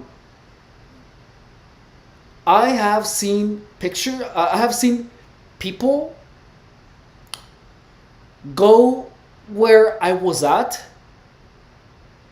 when I didn't have a place to live, when I was living in my car, only to see what I was doing. Like, there were times where people would simply just actively go out and look to see what I was doing. It's insane. Like, if you guys haven't been like in the live, like on the live streams, on the fitness live streams, there's people there that are always like accusing me of being like a pedo, or accusing me of being a degenerate. You know, those types of insults are not normal insults. They are insults that are typically done by gang stalkers. So, like, there is literally gang stalkers checking what I'm doing on my live streams, like every single live stream. It's insane. So count on people, on these people actively keeping tabs on you. They really will be keeping tabs on you. And the amount of investment that these people have on you, it is just so strange to me. The help of toxic people, of their flying monkeys, I think they're called, and then that's spreading to the larger community. You know, to the point where they just lie about you and throw your name into these community security programs, community harassment or community policing, whatever twisted little version the narcissists have. And then obviously just lying about it to neighbours and stuff, so they join in on it as well. So really it's just, yeah, one or two at the core. They're crony. One of the craziest things is that people seem to enjoy participating in gang stalking. Like, even when there were times where there was a moment where I went to get a haircut with someone, and I drove like a half hour, you know, to see this person. Look, and I'm paying this person, and additionally, I encourage this person to take a personal training certification test, because this person already did all the work, and this guy was not. He didn't feel confident enough. I said, well, just take it, you know, do your best. You have nothing to lose. You already did the work. And he used to talk to people. He used to present me as the guy that motivated him to take his personal training certification. And this same guy, when he was like, he literally like cut my hair wrong purposefully because he was smiling. He tried to cut me with a blade here. And this is someone that was telling people in front of me. He was introducing me as a friend, as a good friend to other people, you know. And when you experience someone that hasn't shown any type of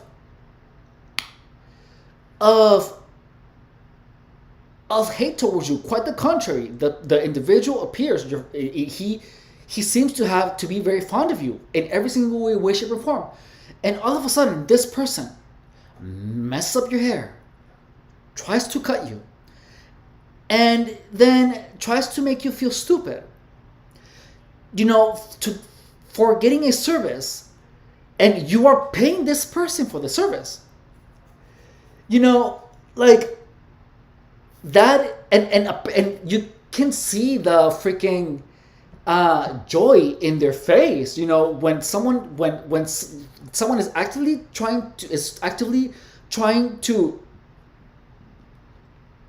f you in any way they possibly can.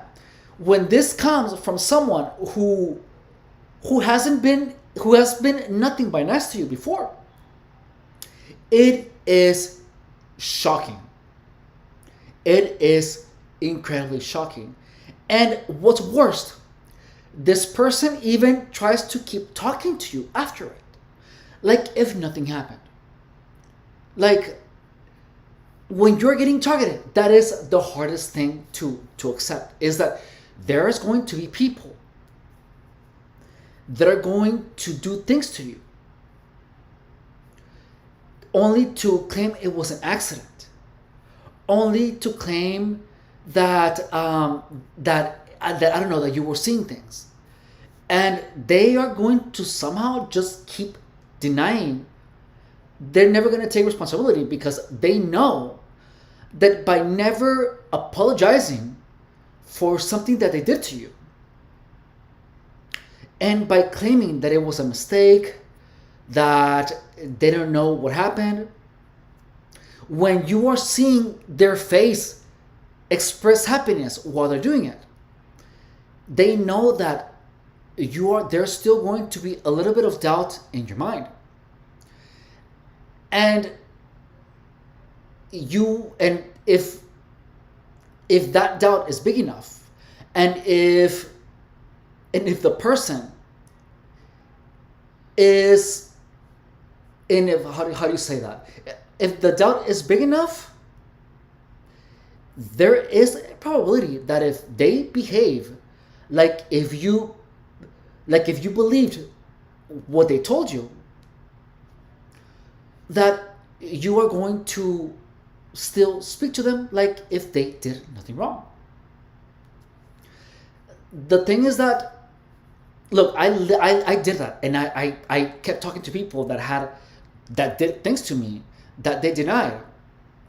And because I was so fond of that person, I refused to accept it. So I went and met the person again.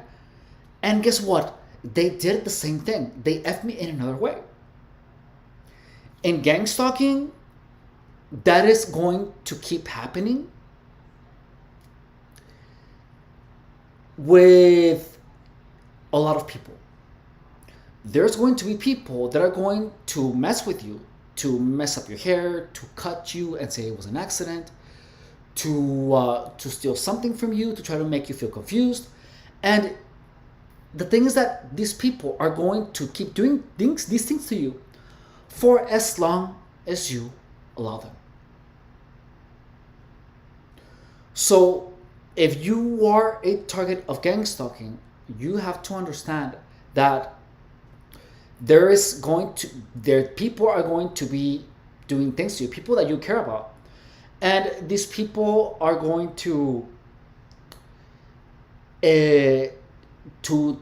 behave like if nothing happened and tell you that you're seeing things. And any time that you accept them into your life, they are going to keep effing you again and again and again, in different forms, different ways. And as long as you don't, as long as you keep allowing these people into your life, they're going to keep doing it. And in gang stalking happens when you are so confused, because a lot of these people that you care for are doing things to mess with you and to F you, that your the desire that you have of not wanting them, of not wanting them to be doing that to you. Like, there is an internal struggle where you're experiencing, you're feeling the distress and the pain from what they're doing to you, like all of a sudden, like, you have like all of these things missing, and you're paranoid, and these people are just giving you like blue balls, and they are simply doing things that throw you off, and your desire for them to not be gang stalkers can be so big that you will still allow them into your life. So gang stalking can only happen when you have gang stalkers around you. So when the best way and easiest way to minimize the impact that gang stalking has into your life is to accept immediately, regardless of who the person are, of who the people are, that the fact that they are behaving in a way that is causing you distress is confirmation of them being ill-intentioned towards you. Anyone that engages in any gang stalking activity wants you crazy. And you know what? Craziness is the closest thing to killing someone. Because the moment that you drive someone crazy, guess what? They aren't able to participate in society. They cannot evolve as a human being. They cannot make friends. They are simply stuck. And the thing is that driving someone crazy in gang stalking, most of it is legal. And gang stalking is done in such a way that it appears to everyone that it was you who kept making the wrong decision. And if you tell someone, the thing is that the things that you're going to be claiming are going to be so outlandish that no one is going to believe you.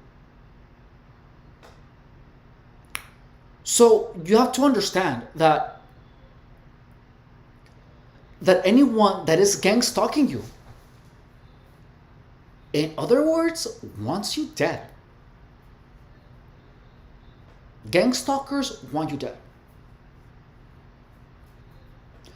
I have seen the face of a gang stalker sour at the moment where I was walking into a store, looking good, banging body, Versace belt, gold chain, nice car, doing good. Literally, the face of the person soured. The person looked at me from head to toe, and their demeanor expressed anger. There is these people literally want you dead. Like, you have to understand that if you're a targeted individual. These people want you dead. They want you with nothing. And they are going to try to kill you, or the next best thing to killing you, in a way that they can get away with, in a way that is legal. So take the behavior of the people that have participated in gang stalking seriously. Because the moment that you keep coming back or keep interacting with people that have participated in gang stalking, you are literally giving them another opportunity to get you a little closer to becoming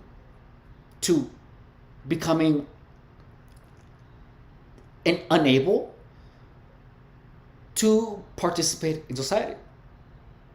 One of the primary motivators of why I was so determined to beat this was because I need to take care of my mom.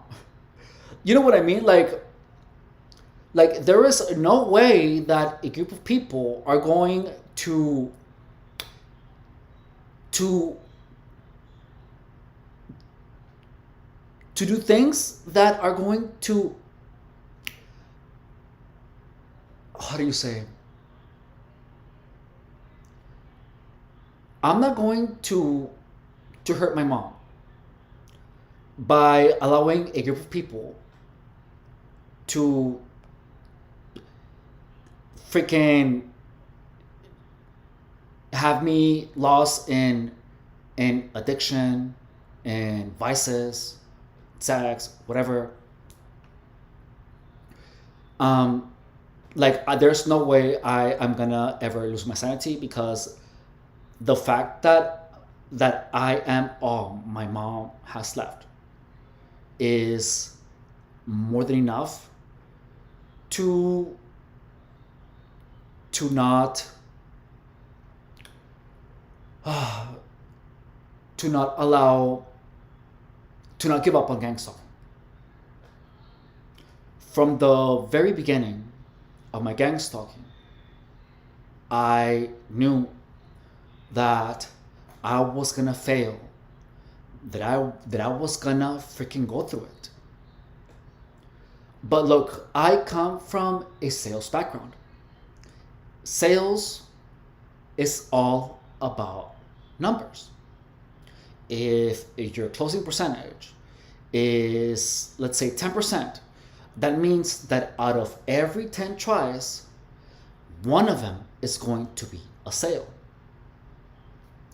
Every failure is a step closer to a sale. During my gang stalking operation, there were times where I made a sale, or where I made a discovery that allowed me to understand more of gang stalking. You see how, like, when someone is lost at sea, and if they see a seagull, you know how that's a sign of land. These little understandings were the seagulls. I knew that I was a step closer to understanding everything about gang stalking and finding a solution. And what I didn't think is that it was gonna take me freaking 8 years. I didn't think it was gonna take me 8 years. I didn't think so. But it did. And the thing is that gang stalking is you cannot beat it if you don't understand it. The only way that anyone can beat gang stalking is to understand it enough to the point where you are able to maneuver your life and take actions that will effectively take away at the power that gang stalkers have over you, the power that these people have over your decisions. And the fact that I have a very, very strong reason to not give up, I knew that the time was coming. The time would come where I would understand everything. You know, the time is here. It's here. This is it. It began. And that's the only reason why I didn't become crazy, because I have more important things. So if you're getting targeted, like, you have to understand that these people want to take everything away from you. The moment that gang stalkers found out where I was, I literally got a message on an app saying, there is no way you have a place to live now. Someone actually sent me that message. And the app has like a little map, and it shows you the movement of the person. And look, when you're on the app, there's a map, and I could see your location shows on the map. So the person that sent me that message, literally, I saw the little icon come around and go around the freaking block a couple of times and then left. I used to live in my car, and that person literally drove over here to look for my freaking car, to see if I was still living or not in my car.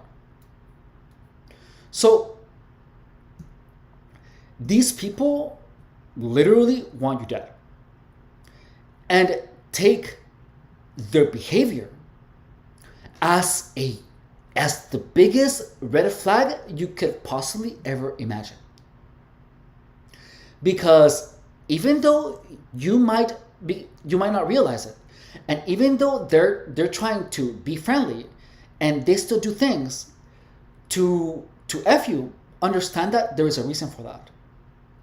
They want you to give them opportunities to get close to you, so that they can confusing you, so that they can keep messing with you.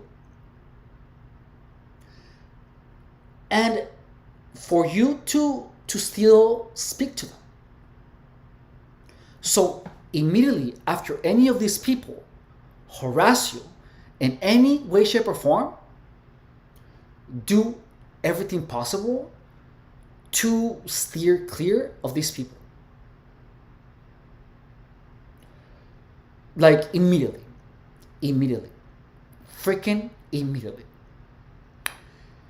And this doesn't only apply to gang stalking. This applies to anyone that calls themselves your friend and tries to make you, tries to plays you somehow to make you appear like a fool, or plays you to make you appear like a liar or anything. And like, if anyone that you know, like if you know that this person is talking shizzle about you, and you believe that this person is your friend, that person is not your friend, and that person pretends to be your friend only so that they can get more intel to talk shizzle about you. And these people don't have to have a valid reason. These people only hate you because you are you. It's freaking, it's the craziest thing, dude. It's really insane. It's insane. But the sooner you understand that, and the sooner you get people that disrespect you in any way, shape, or form, a lot of times, the sooner you get those people out of your life, you're going to see that your life has gotten a lot better. Gang stalking is literally a bombardment of a bunch of these people. And even like when I'm actively trying to keep these people away from me, they are still looking for me. They literally still are. Like, there are people that know me that freaking go onto my live streams. You know what I mean? Like that's how much they hate me. Is that they hate me so much, but they cannot stop looking. You know, that is insane to me. Like, that's just who they are. They're toxic people. They're narcissist cronies, they're psycho cronies. A larger group of toxic people that just want to get in on the fun of bullying someone. Exactly. That's generally right now what I think it is. It's the only logical explanation for all of this, especially in my life, especially like someone said, like you don't know why it started. Well, it was essentially it was a narcissist screwed me over basically. And then afterwards that. So yeah, that's kind of what happened. So that's just my thoughts. Let me know in the comments what you think it is. Anyway, peace. Okay, so let's watch something funny and then let's see.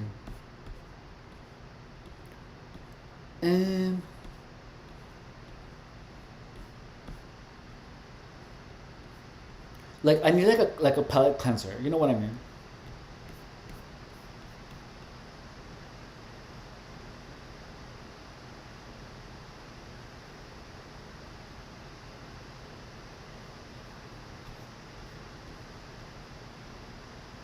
Oh, that's interesting. So let's check this one out. Why you're a magnet for toxic people? Hello. This is your brain. This is your brain addicted to toxic relationships. And while it may look like a blob on a brain, it's actually revealing something shocking about why we're actually attracted to people who hurt us. Think Johnny Depp and Amber Heard. There's even a common name for this problem. But what's the actual brain science for why some people defy all common sense and get into these crappy relationships? Turns out, it may not be their fault. No freaking way. I did an enormous amount of research into this topic for this video, and it's something I've thought about pretty consistently for more than 5 years. So today we're going to answer possibly the most painful relationship question. Why do good people end up with toxic partners over and over again? You know, honestly, I feel like that is, how do you say? I honestly feel that there is an intent of narcissists actively try to get with people who are givers. Like, have you ever noticed that like typically when there's like couples, there's typically someone who is narcissistic and a person who isn't? Like, have you ever noticed that? Like, I have seen couples where the narcissist is always like in control of the person who isn't. Like, there is a power dynamic that I keep seeing over and over and over again in couples. And like, I have experience where there's like where I have met like people that are like genuinely nice and like supportive, and I have had like someone actively try to prevent me from meeting that person. Like, it's freaking insane. Like, and additionally, like people that have low boundaries, like I used to have low boundaries, and that in itself, like most of the people that I have come into my life have been narcissistic. Like, they have been like a-holes, you know, in one way or another.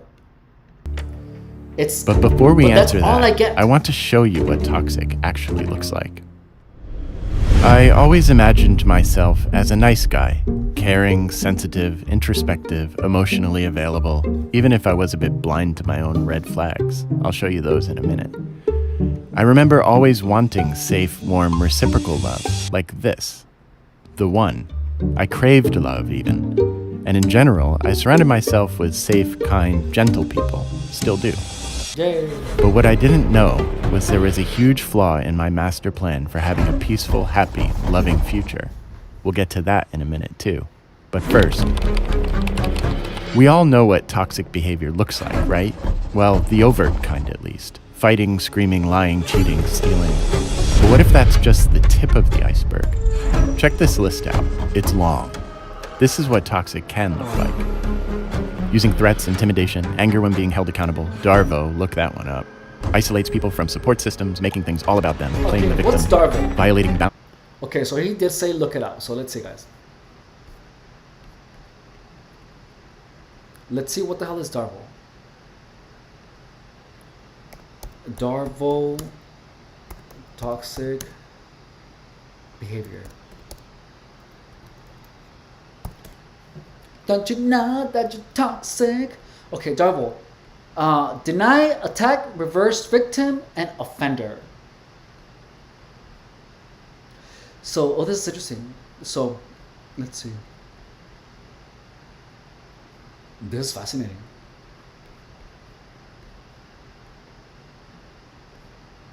Here we go. Let's see. No, I want to see Darvo.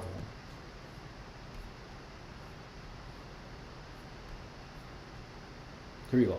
So let's see. The acronym DARVO stands for Deny, Attack, Reverse Victim, and Offender.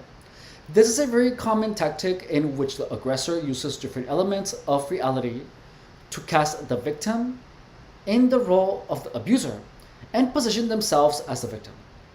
To achieve this, the abuser will use many consequences of the violence that they themselves have created. To achieve this, the abuser will use many of the consequences. Okay, in the victim to discredit them and make them appear aggressive, unstable, and violent. Their legitimate anger, their defensive behaviors, particularly reactive violence, and many manifestations of post-traumatic stress, such as mistrust and irritability. The strategy enables the abuser to gain a great deal of power over the victim. By manipulating their own perception of the situation, the victim feels responsible and sees themselves as the abuser. Oh wow.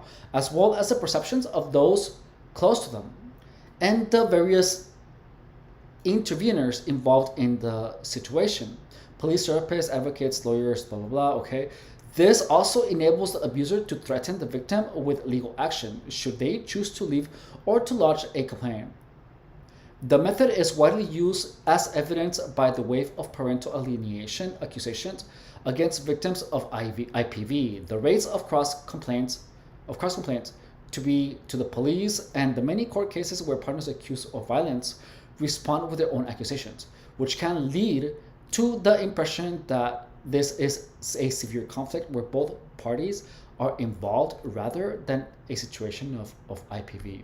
Oh wow, that's crazy. So it's pretty much like reversing negating the turning the tables, I guess. Like when you blame the person for being aggressive, when their aggression actually comes out as a reaction from the behavior of the initial aggressor. Repeatedly, being high conflict, creating drama, gaslighting, manipulation, passive aggression, using guilt and shame, emotional blackmail, silent treatment, stonewalling, triangulation, belittling, being dismissive, critical, dominating conversations, being self-centered, projecting, being judgmental, gossiping, negative, refusing responsibility, no genuine apologies, double standards, keeping score, hoovering when you're finally exhausted, love bombing, then withdrawing affection, being selectively supportive to manipulate, dishonesty, hiding their true feelings and contempt, needs things to be their own way, having erratic emotions, hypersensitive, impulsivity, overly needy, complaining, craving adoration, sympathy, and attention, needing supply. Whoa, it's a little more complicated than we thought, right? Some of those can be really subtle, but we can basically all feel toxic behavior when it happens. Toxic. It's really just behavior that's unkind, self-serving, dominating, and disregards the other person. It's any behavior that violates love. Psychologist Alfred Adler says, remember that this person is striving to assert his superiority, and you must deal with him from that point of view. Now think about having to interact with these people, how it makes us feel. I don't have to imagine. Exhausted, really, confused, upset, irritated, and maybe small and ashamed, fearful, obligated, and maybe guilty. And I used to wonder too if it's just men and psychopathic prisoners that are this bad. Is it? Well, surprisingly no. Women with these traits are statistically more covert though, meaning they hide these traits in public. Men tend to be more overt. They often behave the same in public as at home, but not always. Based on studies done in 2021, it was projected that only 6% more women are affected by domestic violence than men. That means that even though women being victims of male domestic violence is the bigger conversation socially, it turns out there's a significant number of men who suffer the same from women with toxic traits. This is just physical violence, too. It says nothing about who may be more inclined to emotionally or verbally abuse their partners, if there is even a difference in genders. So, gender aside, if we all basically know what toxic is, then why do we stay in these relationships? Or is there something deeper going on here? Ever since I could remember, I felt a sort of mystical, magnetic pull towards people that had some collection of these traits. It's like I was drawn to them. If someone was toxic and my body felt nervous or off around them, I felt this strong attraction to them and this desire to make sure that they were happy enough with me. I would laugh at their self-centered jokes or nod in agreement to their criticisms of other people. I couldn't tear myself away from them until I knew that they were pleased. I want to show you why. In July 2022, Simone Gwendelman and colleagues at the Berlin School of Mind and Brain at Humboldt University, Berlin, studied 62 people and mapped their brain's response using an fMRI machine to get a real-time picture of where the brain lights up during certain events. They knew that when we watch people suffer, we tend to feel distressed as well. This is empathy, or maybe more correctly, sympathy. But what they wanted to test was to see if there's a response when we regulate others' emotions, when we help remove their distress. Turns out, they made me was full of rage and the need for control, was passive-aggressive and dishonestly tried to look like a model citizen in public. But at home, she was terrorizing me with contempt and silent treatment. That's the definition of covert, by the way. Deep down, I really believed if I was just nice enough, or gave her everything she wanted, or completely avoided conflict with her. I tried every form of communication in the book, too. Or if I tiptoed around her so her good mood was never messed with, then she would finally approve of me. As long as she was happy, I felt okay. And it was a constant dance to not disrupt her fragile mood. A dance to make sure home didn't erupt into emotional chaos. A dance to keep myself from feeling pain.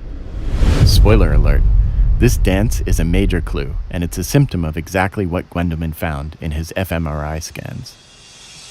For a person like me, when someone is cold, cruel, and dominating in their interactions with me, if they take a break and just crack a smile, it's like a rush. I did it!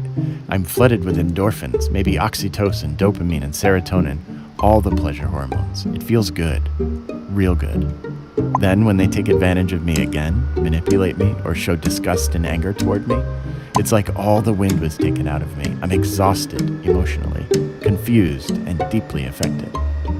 I feel a strong sense of fear, of obligation to make them happy again, and guilt for not dancing well enough. I blame myself, they blame me. These type of people expect us to regulate their mood, and we expect ourselves to regulate theirs, their emotions. And the more we both go through this dance and things are randomly or occasionally good, then the more our bond to these toxic people is reinforced. Technically speaking, they call this trauma bonding, and it's a consequence of something called intermittent reinforcement. The good times get us literally addicted to this person. But why? In their study, Gwendelman found that these parts of the brain light up when we regulate the emotions of other people in distress. The bad, rageful, or fragile mood we experience in toxic people is distress. And when we enter the dance with them to tiptoe around those moods, to not set them off, that's regulation. That's regulating their emotions for them. Look at what they found. They found that the activated part of the brain is the precuneus region, which implies reduced stress in the one regulating the emotions of the other. And there's a connection between the precuneus region and the ventral tegmental area, which is the brain's reward center. That's really interesting. Here's why. Scientists in other studies have shown that when dopamine is released, when the reward is activated, that it tends to increase the amount of dopamine released the next time this particular reward is triggered. This creates that sense of addiction to something, where you feel a compulsion to have more of whatever is triggering the reward. You're probably thinking, that's crazy, why would anyone ever feel good being treated like crap? Who said they feel good? Addicted, yes. Pleasure? Not necessarily.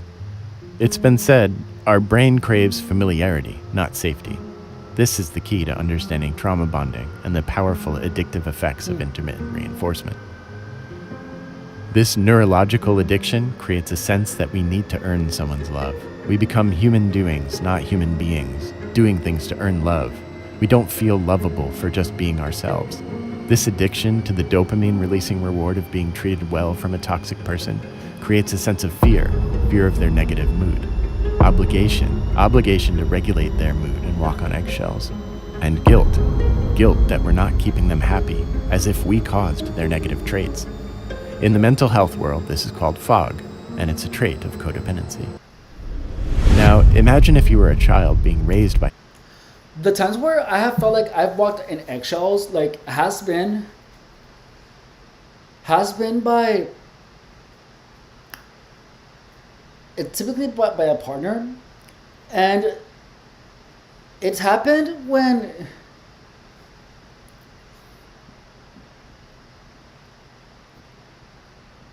like there is something inside of you that tells you that something is wrong. Like there you have like in a constant inner monologue. And I have had people treat me bad, but it's always like a mixture of good and bad. But sometimes like the bad, how do you say? Never mind. With those toxic behaviors we dance around, how would your brain develop? What would you grow up being addicted to? If you never knew anything else, wouldn't you also stay bonded in toxic relationships, even if you objectively knew what toxic behavior is?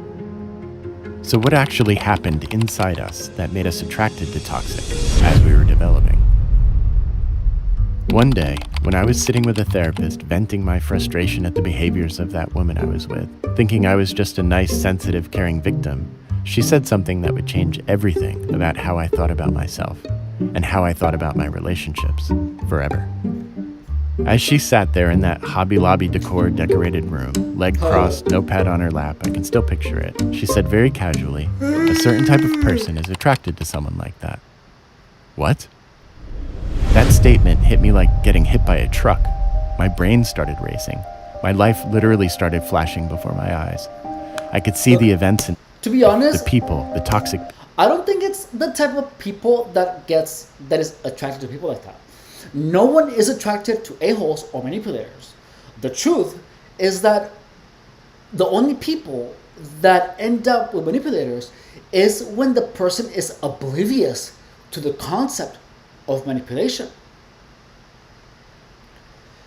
When the only reason that I stayed with the people that I did was because I didn't understand what they were doing to me. They were actively changing my behavior, and their impositions had a negative impact on my life. But I didn't understand it. I didn't see what was actually going on. And it wasn't like if I would have known of the rest of what comes of the rest of the character, or of the typical behavior, reactions, or methods of when a person is manipulative or narcissistic. Like if I would have known how they actually thought before actually meeting any of the people that I have been in relationships with, I would have dropped them immediately, at the blink of an eye. Like I would have never even considered that person being worth my time in any single way, shape, or form. And like it's just weird how some people can be some way resentful of you, and they can still like lay in bed with you, and they don't like. I just don't understand how some people like being able to live with someone that you hate, and later on, try to like bring them down, is something that is so impossible to understand and illogical, to the point where it is lethal, because no one with common sense would ever believe that someone is capable of spending a lot of time with you, when and pretending to like be and care for you, when deep inside they hate you and they are going to slowly try to destroy you. Like, that is so like unbelievable, like beyond belief. And that is gangstalking. Gangstalking is filled with that. It's insane. How I reacted, all my shyness, supposed niceness, my fear, lots of fear, obligation, and guilt. I realized if a certain type of person is attracted to a toxic person like that, then I must be that kind of person. It's not this attraction. This started it's a life-changing obliviousness search for me to understand exactly to how I toxic became behavior, that type of to person manipulation. and what that type And of even if person he even studied, means. he still didn't understand Well, it turns out the type of person is codependent. We'll get to that in a minute. But there's more to it than that. A lot more. Enter Dr. Harville Hendrix. This guy. Dr. Harville Hendrix founded Imago Relationship Therapy. I want to show you something very interesting he found in his practice. Dr. Hendrix found that we are most attracted to someone who has the same unhealthy traits our own parents had. And the funny thing is, our subconscious, in an effort to heal itself, is attracted to exactly that kind of person. A person with the traits we probably least want in our life, the traits that have probably hurt us most in childhood. The brain sees these traits as familiar, so it's attracted to them. It's addicted to them. Dr. Hendrix calls this an imago match. Freud had a term for basically the same thing as well, repetition compulsion. It's a tendency to repeat traumatic. So, growing up, I did meet a lot of people that were narcissistic. My brother was narcissistic, and I don't agree with this. I don't believe that codependent people are attracted to the behavior. I believe that codependent people are simply oblivious to manipulation, and they are oblivious of the tactics that are used by the people. Like, they lack a knowledge, an experience of dealing with these types of people. Like, no one, regardless of how codependent they are, when their abusive partner is, it's, how do you say, ill-intended, to the point where it's obvious to the victim. I mean, I guess there are cases where, like, even in extreme cases where the person stays, even when like the person is like hitting the whatever person, even when there's violence, like, they stay together. But I feel like that's another extreme. But, well, at least me, like, when I realized that a person was someone that was self-serving, and they were in a relationship with me to how do you say, to simply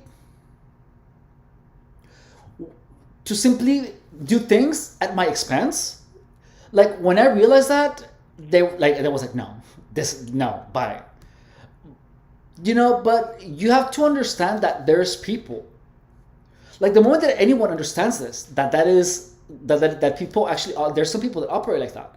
And when you realize that you're with a person that does that, then, like, immediately, as codependent as you might be, you're gonna stay out of it. And it's crazy, because a lot of these people actually tried to get back with me, and I was like, no, hell no. Patterns. We repeat what we don't repair. Jung also remarks about this concept in his work describing shadow projection. He recognized that the parts of ourselves that we reject, those things that hurt us in childhood maybe, are projected out by the unconscious, and it compels us to select partners who have these rejected parts. I am gonna go pee. What this is all starting to Alright, clearly and illustrate is I- that children who grew up hold on. with parents who had toxic traits Hang on, I have to go pee. I'll be back. I'll be back. Give me a second.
So let's see. What are you guys saying? People that have good resources too. and to have attachment problems in later life. Attachment trauma in childhood, when our needs aren't met because of the self-serving toxic traits of a parent, creates insecure attachment in later life. Insecure attachment attracts other insecurely attached people. We are attracted to toxic people. And not only attracted, our brains are literally wired to them. And not only are we addicted to them, we may not even realize that their behavior is toxic. I'll show you why we're so blind in just a minute. In these insecurely attached relationships, it often happens that one person is the enabler and the other person is more aggressive in trying to get their needs met. I want to show you this definition of codependency so we can understand this a little better. Codependency is an insecure relationship dynamic where one person, the codependent, is overly reliant on another, often sacrificing their own needs and well-being to support the other person, the supposedly toxic person, who may have an addiction, a personality disorder, or other toxic traits. It's a pattern of enabling self-sacrifice and a focus on the other person's needs to the detriment of one's own. That's really interesting. Let's hear that again. One person, the codependent, is overly reliant on another, often sacrificing their own needs and well-being to support the other person. I mean, clearly that's emotion regulation, and we know what that does. It creates addiction. But it's saying the one doing the regulating is the one overly reliant. The one addicted to the toxic person is the one who relies on the toxic person, the one who needs the toxic person. The toxic person is just the drug, and we are the junkies. So is it really us, the ones who thought we were just victims of the big bad wolf in sheep's clothing? Is it because of us that the whole thing works, that there even is a toxic relationship at all? Well, yes. We're 50% of this kind of relationship, and as long as we're enabling the so-called toxic person, we're pretty toxic too, it turns out, just different. Then we'll continue to stay addicted to the relationship, and they'll continue to use us to get their needs met, over and over. The philosopher Seneca says, all cruelty springs from weakness. They're just as damaged as we are. So, how do we break this cycle then? If we're attracted to toxic people, won't leave them because we're addicted, and the only reason the toxic relationship works at all is because we ourselves have our own toxic traits and we're attracted to these people in the first place. After that fateful day in the therapist's office, when my world was turned completely upside down, I went on a deep inner quest to discover who I really was, where I came from, and how to heal the... I don't get how he said that codependents have toxic traits. Like what? Like, you know what I mean? Like typically codependents are the ones that are intaking all the abuse. Parts of myself so I could finally fulfill that deep inner desire for warm, safe, healthy, reciprocal love. What I discovered was that in order to break the pattern I had repeated so many times and free myself from the bondage of emotional pain in toxic relationships, I had to reintegrate those parts of myself I had rejected and that I was blind to. That's exactly what Jung was talking about with the shadow self. By doing the work of inner discovery and processing of old wounds, we can break the cycle. We can change our fundamental character and grow out of our egotism that is producing our own toxic traits. We can grow a warm, safe, humble, and healthy respect for our own abandoned needs and self. We need to love ourselves the way we want to be loved. In our attachment wounds, we've learned to abandon ourselves to regulate the emotions of someone with toxic behavior. We likely did this same dance with our not-so-healthy parents when we were children. It was likely one of them that taught us how to dance. And it's this very thing that's the reason we can't even recognize toxic behavior sometimes. It's familiar, normal. It's what we were raised in. We can't see it objectively. The 4th century monk, Saint Ephrem the Syrian, says, "A man begins to go astray when he withdraws from humility." So, in order to find ourselves again, we have to do the work of dismantling our ego defenses. We need to learn healthy boundaries so we can say no to false love, toxic love, our brain's addiction to regulating someone's toxic emotions, and yes to healthy, safe love. My point here is just that our childhood wounds hurt us. They were painful, and our egos have been doing everything they can to protect us from the pain. But our subconscious really wants to heal. So the only way to truly give the subconscious what it wants is to help it heal. If we do the work and heal our inner selves, then the subconscious will no longer push us into these imago match relationships, and will finally come home to safe, beautiful, warm, caring, and nurturing love. First, finding it inside ourselves, then being attracted to it, and only it, in others. Now, I know it's not easy, by far, And there's a lot we need to learn to recognize in the process. But trust me, it's worth it.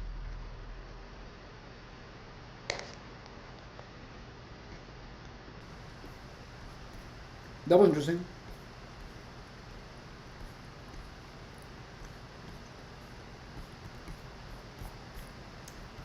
Let's see.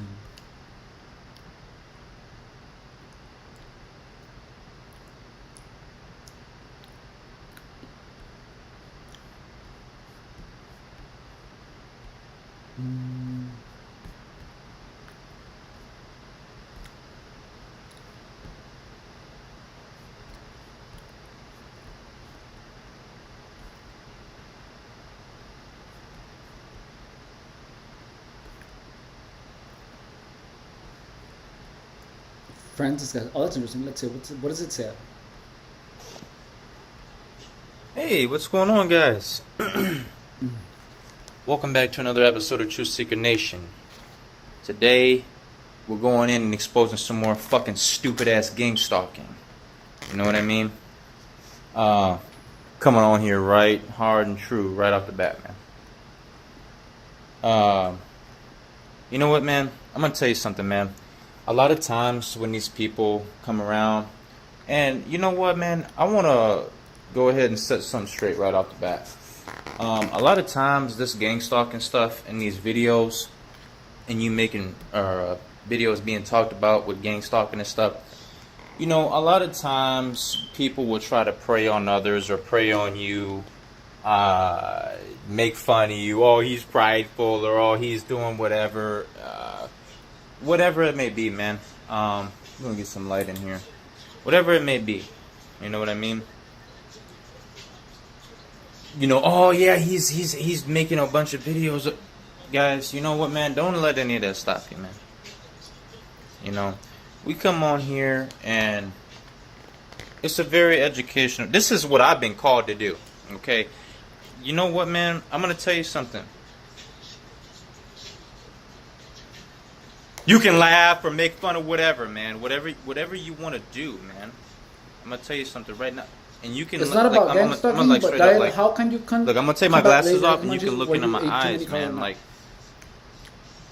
you don't know what someone's going through, man, behind the scenes. I don't come on here and just do this and talk about this stuff for no reason either, man. So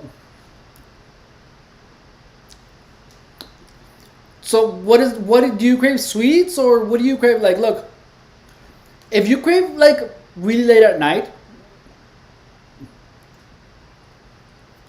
there is something that you have to know, is that it can mean that you are either staying up too late or you are not eating enough throughout the day. And at the end of the day, you just still have like a lot of hunger. So there is really nothing wrong to eat before you go to sleep. Like, there isn't. That's dumb. It makes no sense. But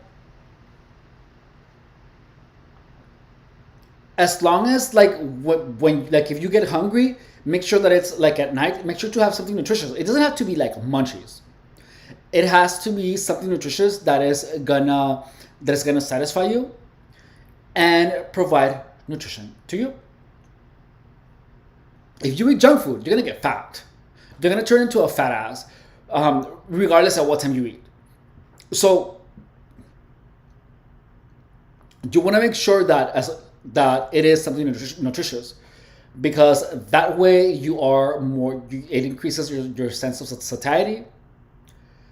And when you eat enough and you don't stay up too late, the possibility of you eating something that is gonna turn into a fat ass is gonna lessen significantly.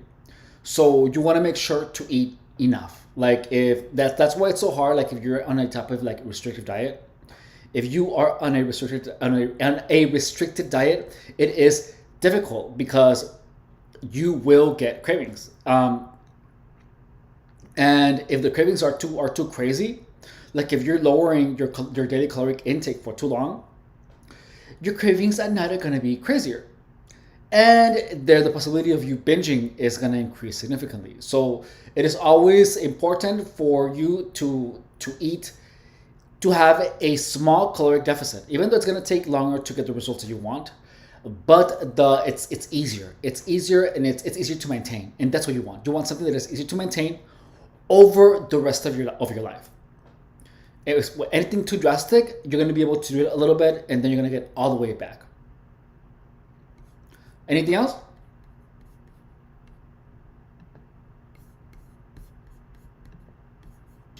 You know, gang stalking. Dude. You know what, man? The main reason why, and you don't want to know what it's not even to do with me, man. You want to know the main. I'm like not motivated to watch him. Okay, well, guys, we are done for tonight. Thank you guys so much for stopping by. I feel that tomorrow, I feel like today, I didn't feel like filming a video. I was thinking about a couple of things, but I did write a new video, so there's a video coming, and I wanted to spend time with you guys. I hope you guys are doing good. If you guys have any more questions regarding to fitness, regarding gang stalking, please know that I am here. Okay, so let's see. Yeah, I'm probably not eating enough. I will try to go to bed earlier and maybe keep sliced veggies or something in the fridge in case I crave snacks. Thanks, that's a great advice. Oh, you're welcome. Look, like if you're craving something sweet, have a piece of fruit. Like I know that there is nothing as delicious as like having like some like dessert or whatever at night.